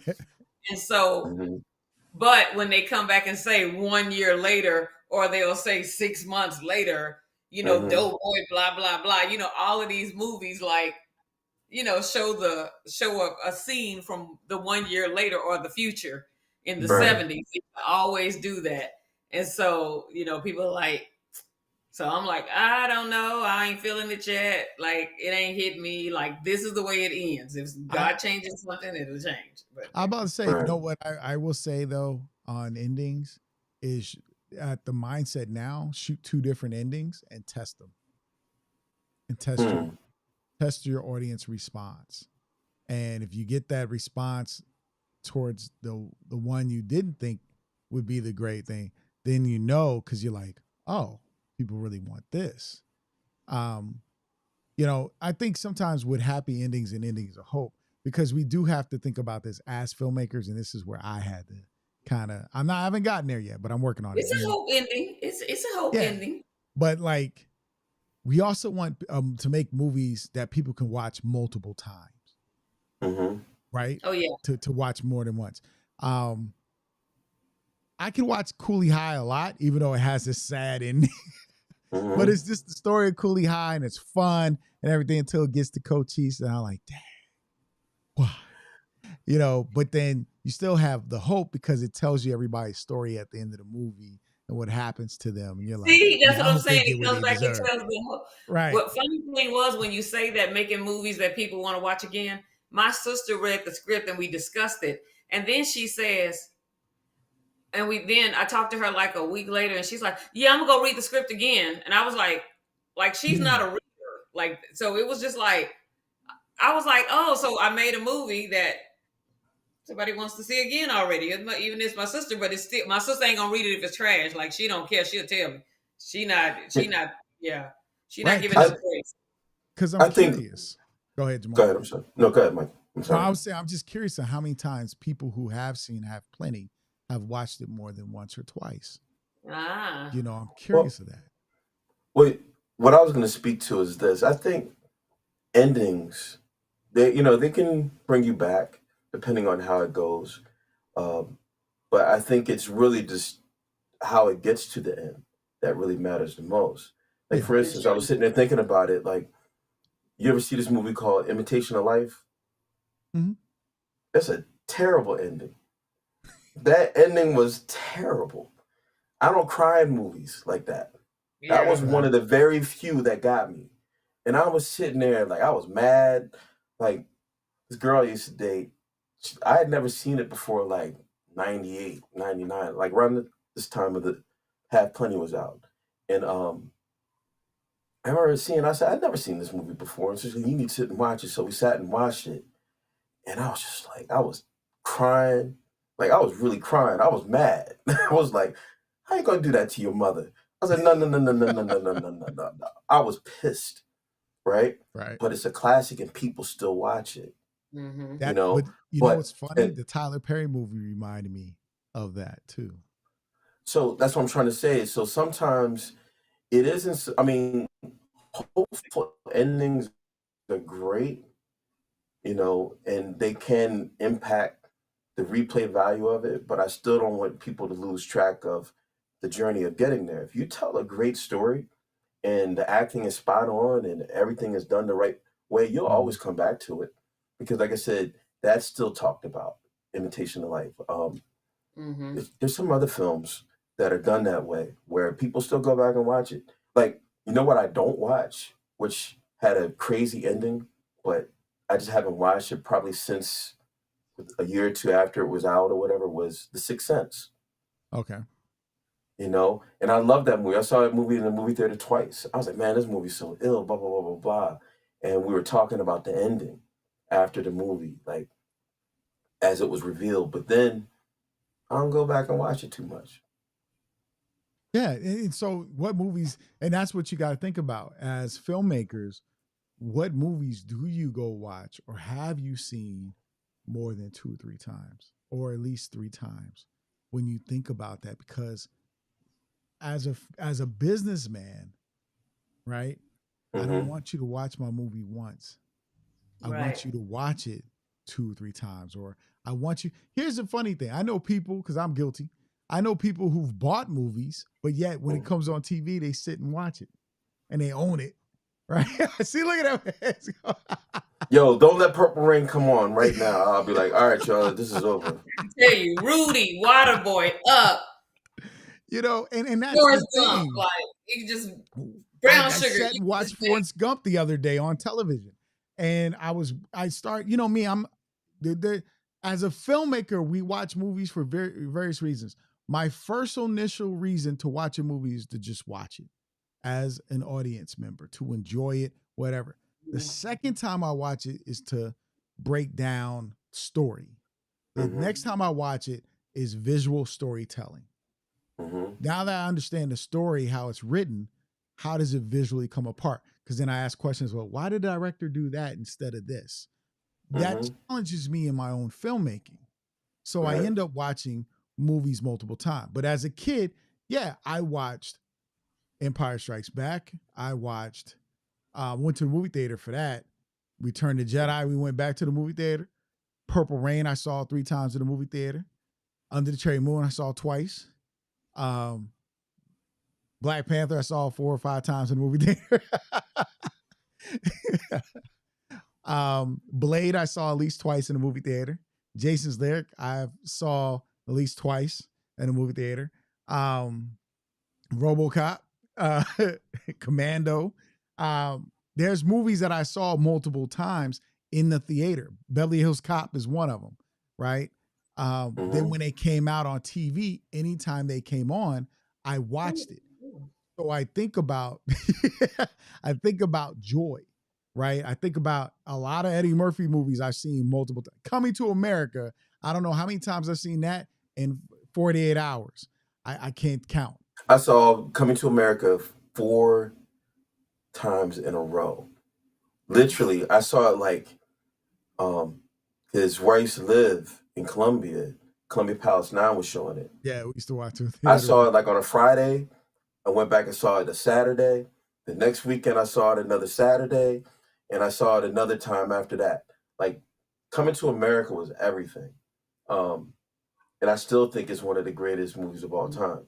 Um, but I agree with you, those types of movies, the reason why we go back to see them is really because it's how it makes us feel, you know. So the ending can dictate how you feel about a movie, but even getting there can dictate how you get, and that's what draws you back. To your point, I've seen a lot of movies and I thought it was good at the time and I don't watch it. But there's movies that show up on TV, I have it right either in iTunes or DVDs back there or whatever the case may be, and I'll like, man, I'm stuck. How many times I had seen this movie a million times before, but you just get stuck on it. And And that so, and that's what I'm wondering as independent filmmakers. Like, we have to make our audience want to watch our films more than once. And so how does that happen? You know, Right. how classic how do lines. you tell that story? It is, I mean, yeah, because True. I've watched Antoine Fisher. It has a very happy, hopeful ending, right?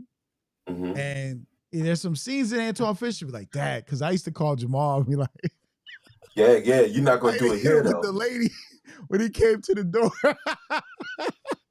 Because that was like the funniest moment in the movie to me. I was like, hey, yo, that was funny to me. And but Hmm. the story of Antoine Fisher, it's a true story, and it was powerful to me.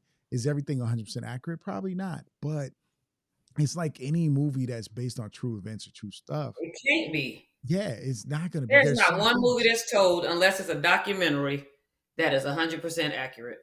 Yeah, Yep. even documentaries are sometimes told from a perspective. Perspective, because they do edit Right. things if because they're saying something with the documentary a lot of times. Documentaries aren't just informative; they are, but they're also intentional too. And so when you think of Have Plenty, we're seeing it from his Perspective. perspective. Hmm. Oh, What's What's up? up? so there's a documentary I seen that every time when you said that, it made me go back. I seen it a few years ago at a film festival.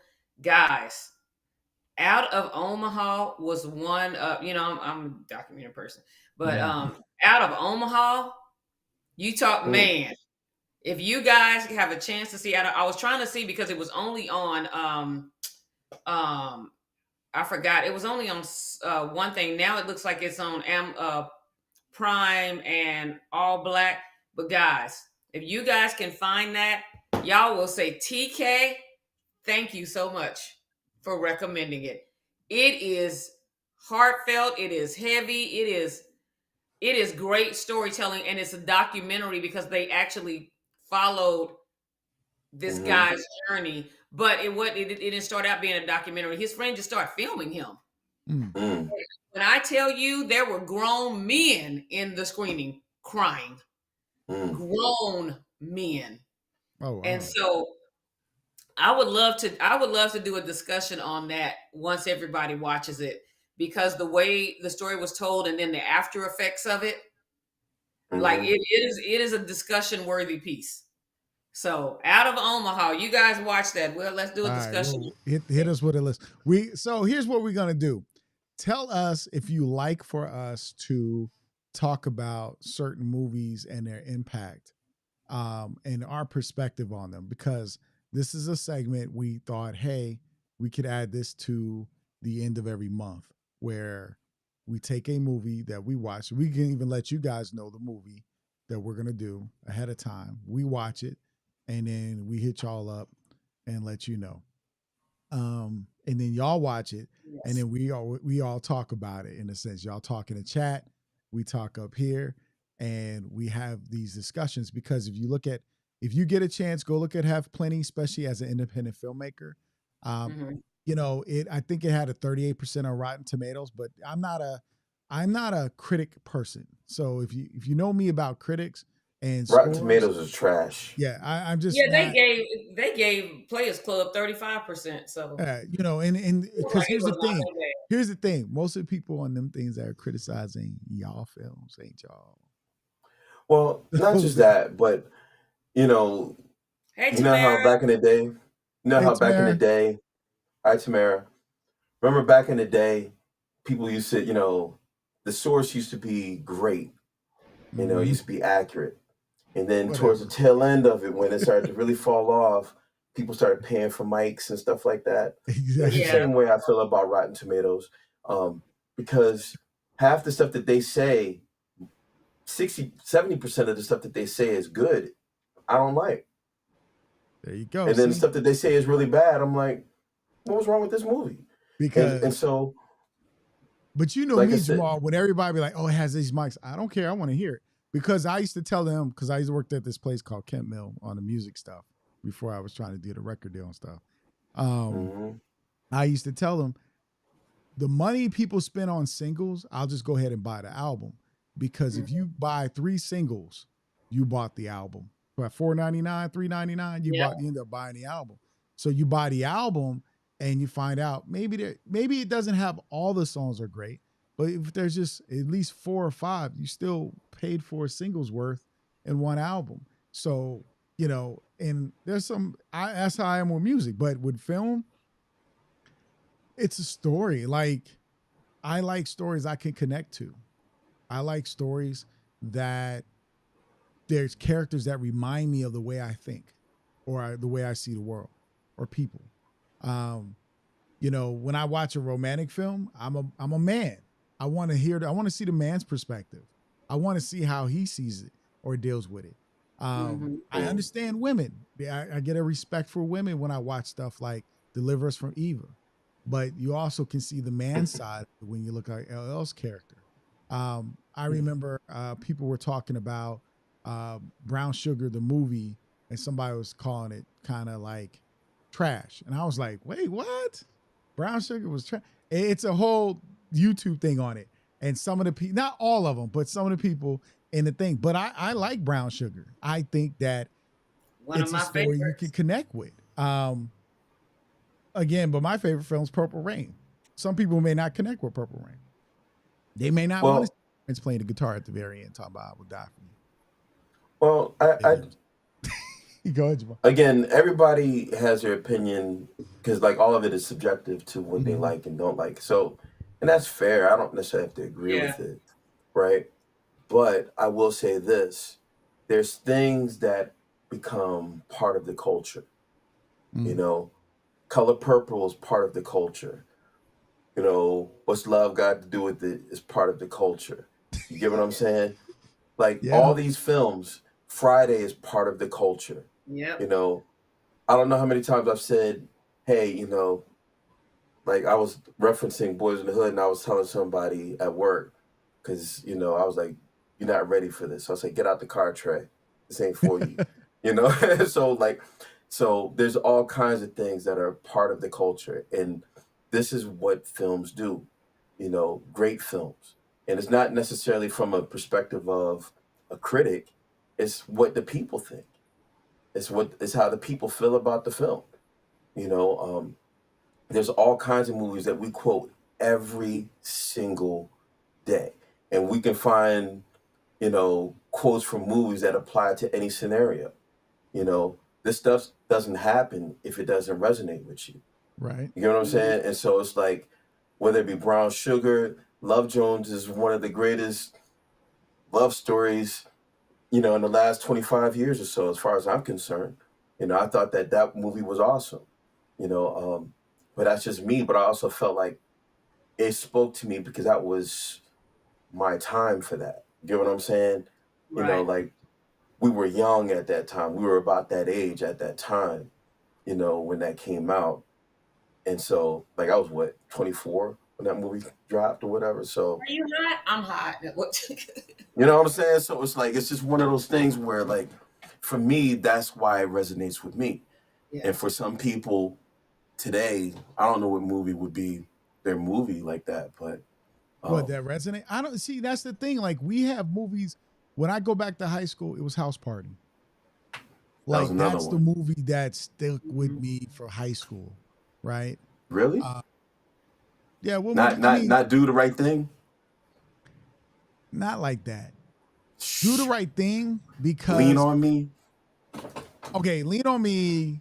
It didn't stick with me, but you got to remember, it's so funny. I was talking about the time Aaron and I, we had the Black Studies class and we broke down Black and media, and because John and I were just talking about it, and I was like, you just never know who you go to school with, because for me to have gone to school with Aaron Magruder and we did our media project together. Mm-hmm. And, and we talk comic books and we draw, but it was like, it's so interesting that we did, for me, Black Studies class, how the image of Black people was in media from the beginning to that time period. And we used New Jack City, Boys in the Hood. We even got in trouble by Miss McCauley and had to go re-edit it because we left some choice words up in there. New Jack City is another one that stuck. Yeah, but the stuff that had influence on us, because Mm-hmm. again, it's when you look at Have Plenty, what was this influence? And I think Have Plenty to me had a better influence as an independent filmmaker, saying that you have the opportunity to tell your story Mm-hmm. and become somewhat successful at it. Because I'm sure Yeah. the budget, and you got to think about it. I didn't know who Shanoa Maxwell was at that time until I Mm-hmm. saw her in other movies. And she ended up being in G, which he did. So he was bringing back some of his actors from that movie and put them in other stuff. And that's what Mm-hmm. Spike was doing. Go ahead, Jamal. You know, Um, what's a direct influence to Have Plenty what? is The Best Man. Mm. If you think about The Best Man and how that's done, Why Did I Get Married?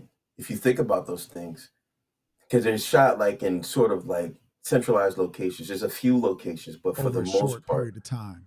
and it's about those relationships. And if you look at it, that's kind of like, so there's a line, there's a legacy to Have Plenty too. Whereas for an independent film that was in fact released, and again, this happened at a time where black films were highly visible. It wasn't that they weren't being distributed; they were being distributed at this Mm-hmm. point because there was a ton of them coming out.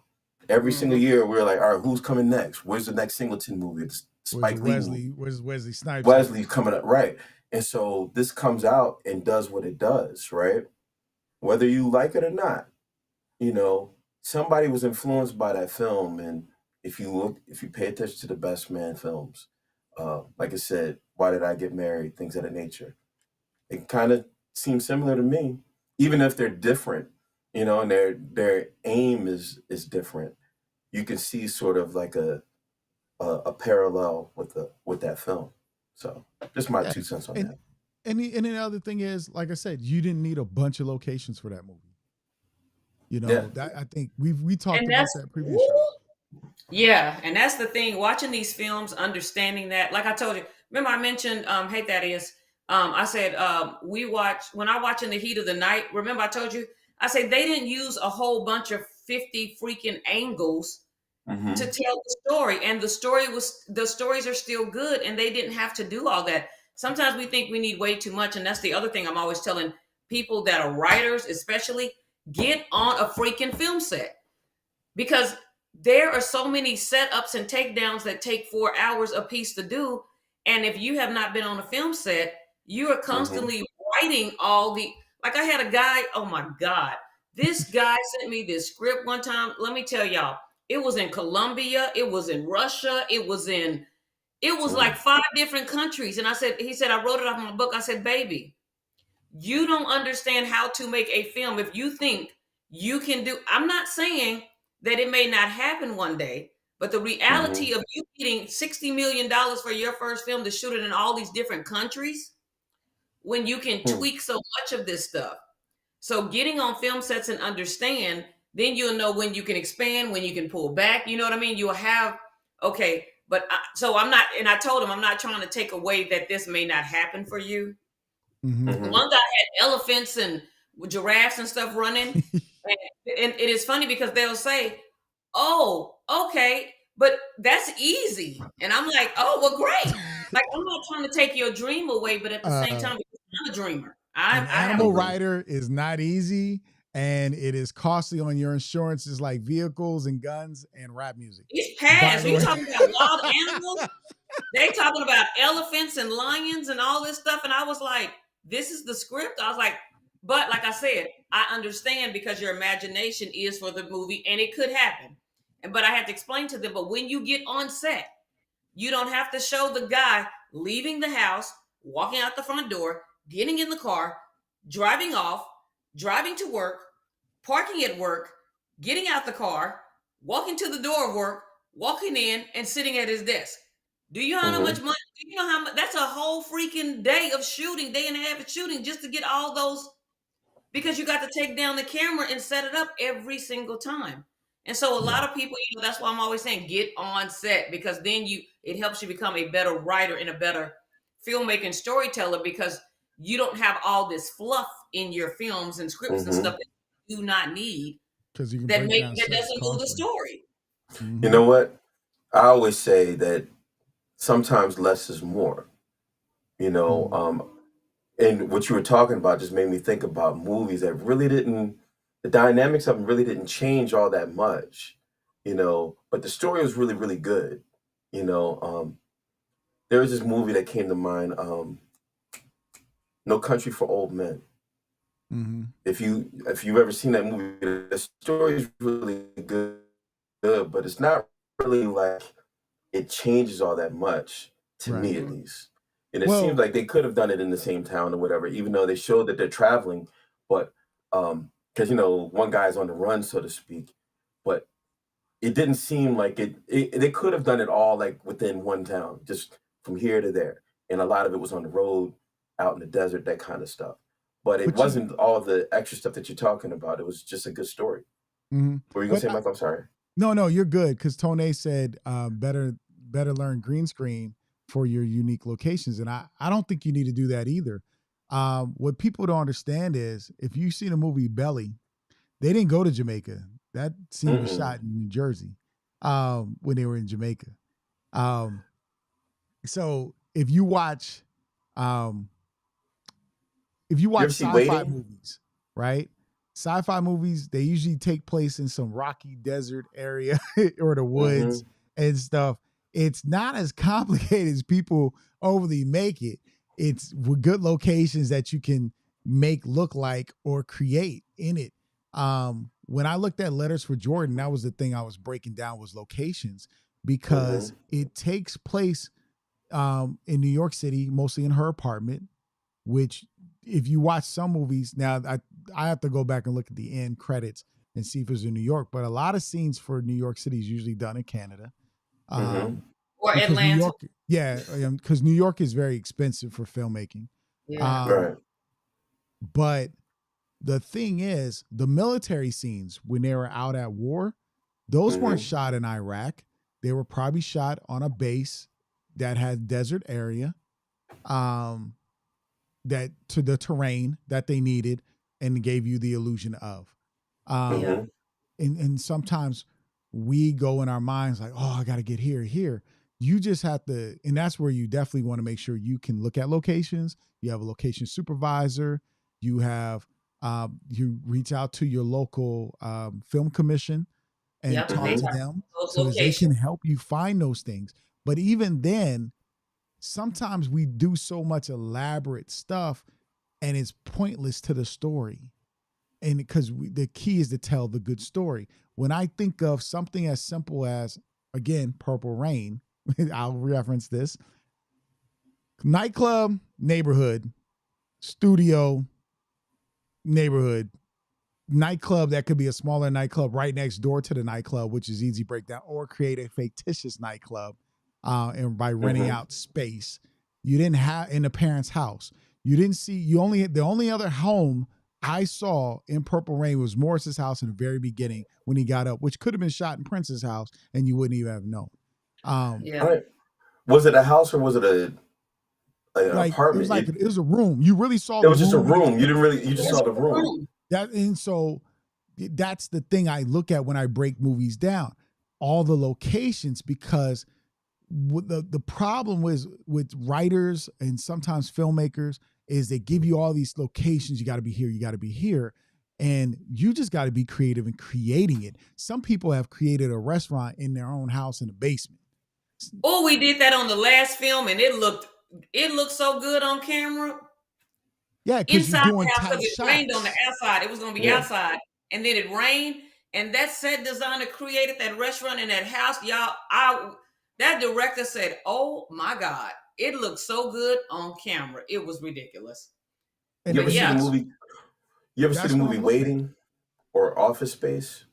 Yeah, they're all done in the office It, or an Waiting is airport. done right in a like. It looks like a Bennigan's, if you remember Bennigan's. Oh yeah. Um, Waiting is just that movie. It goes from that main dining area to the kitchen, and then you have little small segments back at the guy's apartment, and that's at the very end of the movie where they're all talking about, you know, at the end of the shift.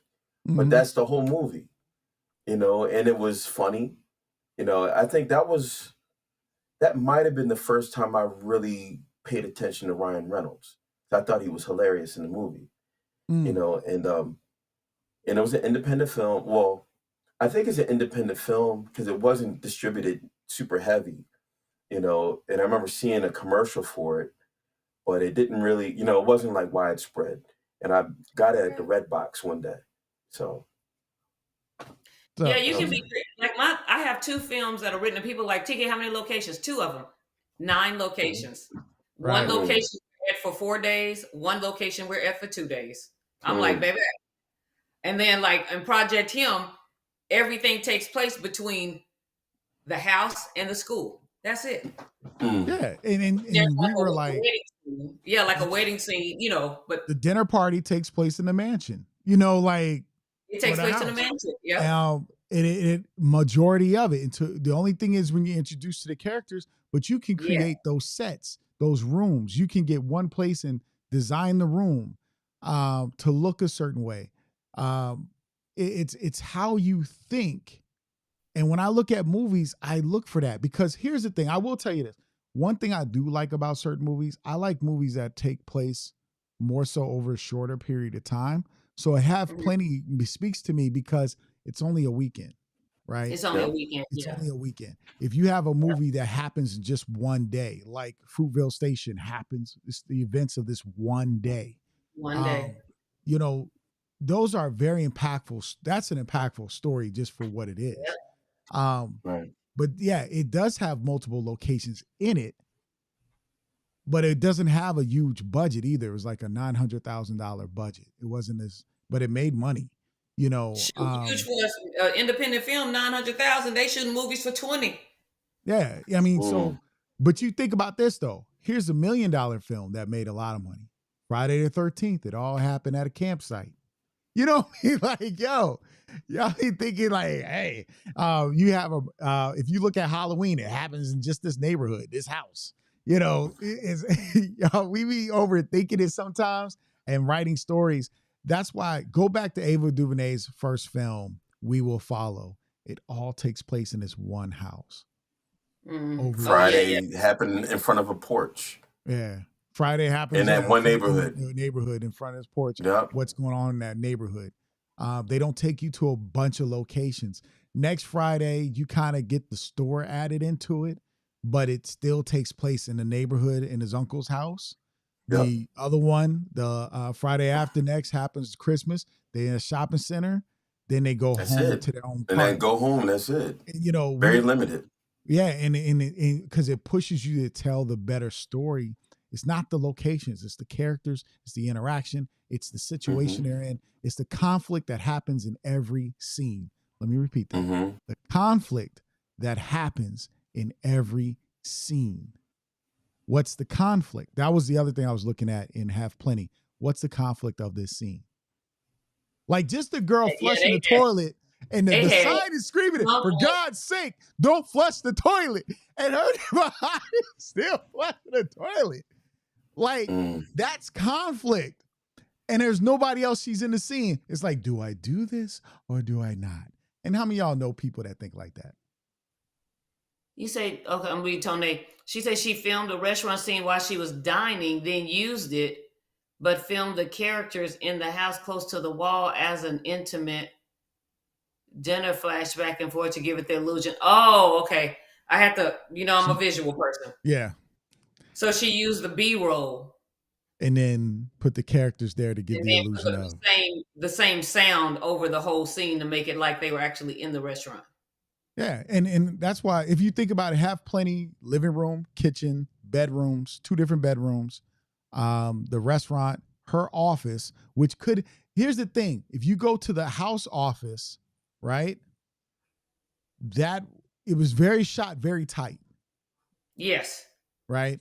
So that could have been anywhere in the house. It could have been in the same kitchen that the sister and Plenty was in. Then the only other 2 locations, like I said, was the restaurant. Yeah, the gas station on its way. You had the signs. You can get that from B-roll or film it. But you have the gas station, which still could have been in DC. He probably didn't even leave that far from the house to shoot that. I didn't even understand that shot. I was like, why did they even shoot? Like, why did they even to need show that? his awkwardness as he traveled. I don't know, but there's a reason. I think it was to show his awkwardness because he waves and he looks at his hand. And you're like, dude, what's wrong with you, man? And she rolled her eyes. Like, nothing to do with you. But the restaurant with the dad, right? They didn't go anywhere else. Every time they had to leave, you heard her trying to get the car. You heard a beep for the taxi cab for the sister, the boyfriend, the husband comes in. They all takes place in that house. Even Yeah. when he's at her house, here's the funny thing. If you think about it, he's in her apartment, which could have been another room in a house in a basement set up to look like an apartment. I thought about that, but I saw the peephole on her door. That's the only Yeah. thing that made me think it was an Well, it apartment. depends on what people have as a door, but yes. Or you could use somebody's apartment just for that because you could have shot that in one day because you had her at her apartment, the friend there, him staying at her apartment. That's a 1 day shoot. You Yep. should be done with that. That actually, the second part of that day could have been Hill Harper's scene where he just pops up this one time filming her and stuff. You can do that all outside and go shoot his scene in a little office building right then. Because all people were doing, you never saw the whole office. All people did was I kept think that coming to the office door. was the same office. I think they just turned the desk around. I think Mhm. they just turned the desk around towards the door because remember the first office scene they didn't show the door Well, when she the was in the office scene home for office. her was in her mom's house, a room in her Right, but mom's they never house. showed the door. So I Okay. think they turned the desk and those two doors gave it the different illusion. But you If see you ask what me. you see how we're talking? Like, oh, you could do this. We could then maybe this happened. That's where filmmakers, when you're creative, you start thinking about because that movie, when I said, okay, this could all been shot in the same location with the even a restaurant dream scene could have been shot in a basement because it just had lights flickering in different colors. It had 3 or 4 different tables. They're all the same black, which you could probably go get at IKEA at the time or somewhere real cheap and like a Walmart or Kmart. I think it was Kmart back then. You could have got them and then set them up in your house. Cause I think like that. Like I'll be like, oh, let me get some tall tables and make it look like a poetry venue in this room. Right. And that's because psychologically, that's where your audience is. That's where you're putting them. That's it. Yeah.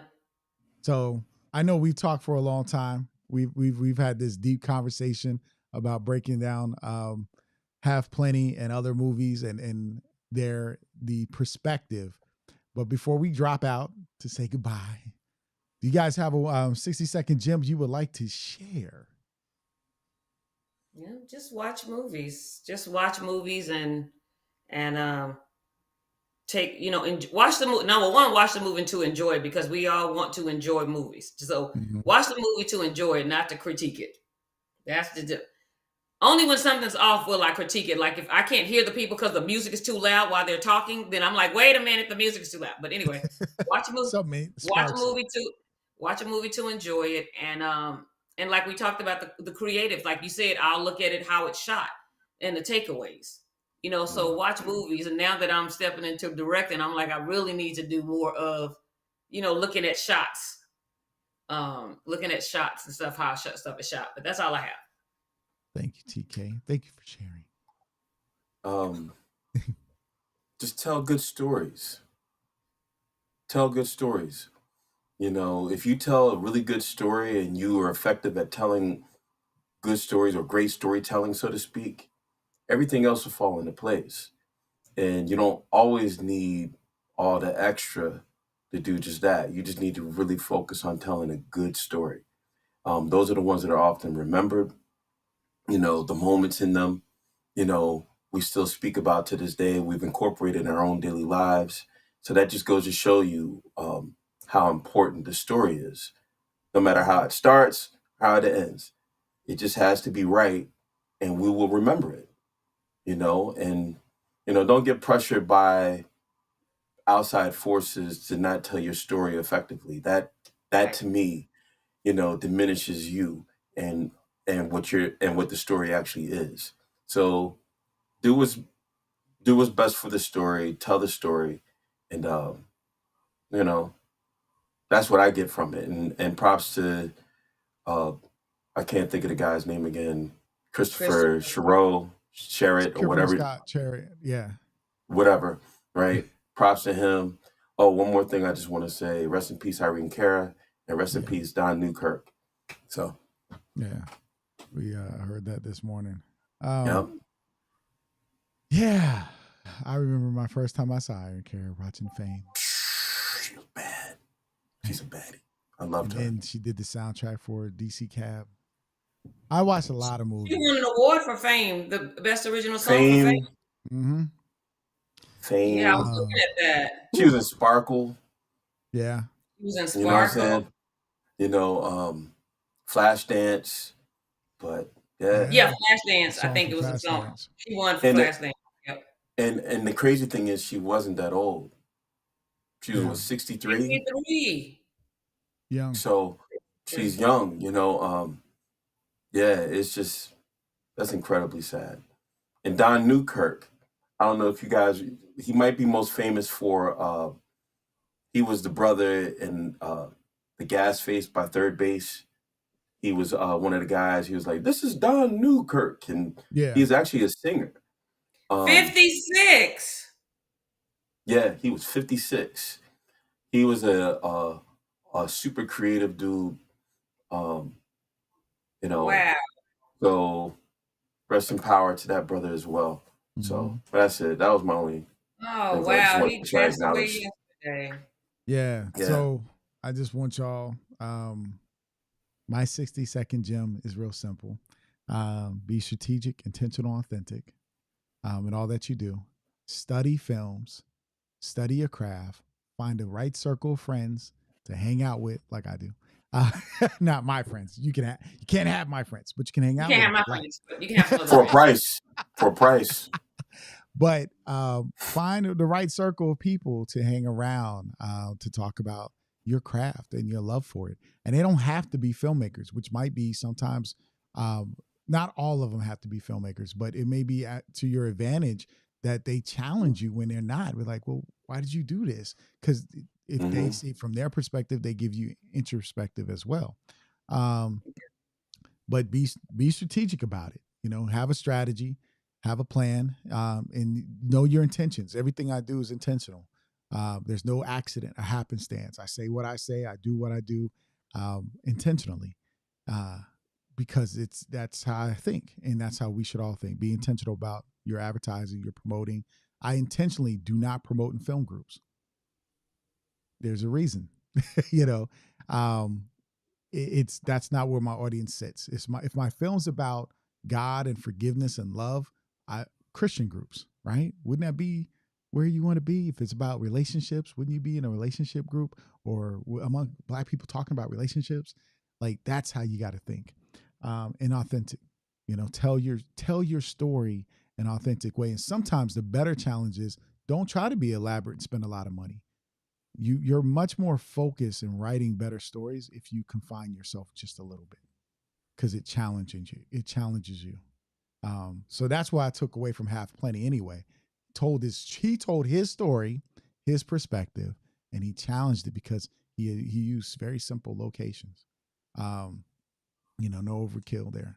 So we like to say, oh, that's the wrong music, but TK's eyes lit up like, what?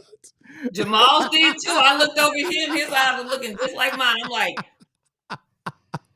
Lewis jumped in here for a second. I know. I was like, where's Lewis at? We'd like to thank you guys for hanging out with us here at the Black Filmmakers Lounge. I'm your host, Michael Melville, my co-host, Tamara TK Henderson, and our special guest host, DJ Sci-Fi, aka Jamal, my family, my brother, and my sister. See, I love my peoples right here. So we love you guys. Thank you guys. Don't forget to join us on the YouTube channel. Follow us on there, definitely, so we can get them hits. Start monetizing. That's the way you can help us out a little bit. We got things coming in the future, so look out for that. We want you to enjoy the rest of your Saturday, your vacation, your time. Write a film, be constructive. Hey, make something about Thanksgiving. There should be some good Thanksgiving stories coming out of this. So we want you guys to enjoy your time. We love y'all. We appreciate y'all. Like, subscribe, share. Post this on your page. Let people know. I know it was a little long today, but you know what? that length gave us something to really examine. So we love you guys. We appreciate you guys, and peace. Like, subscribe, share. Okay. We out.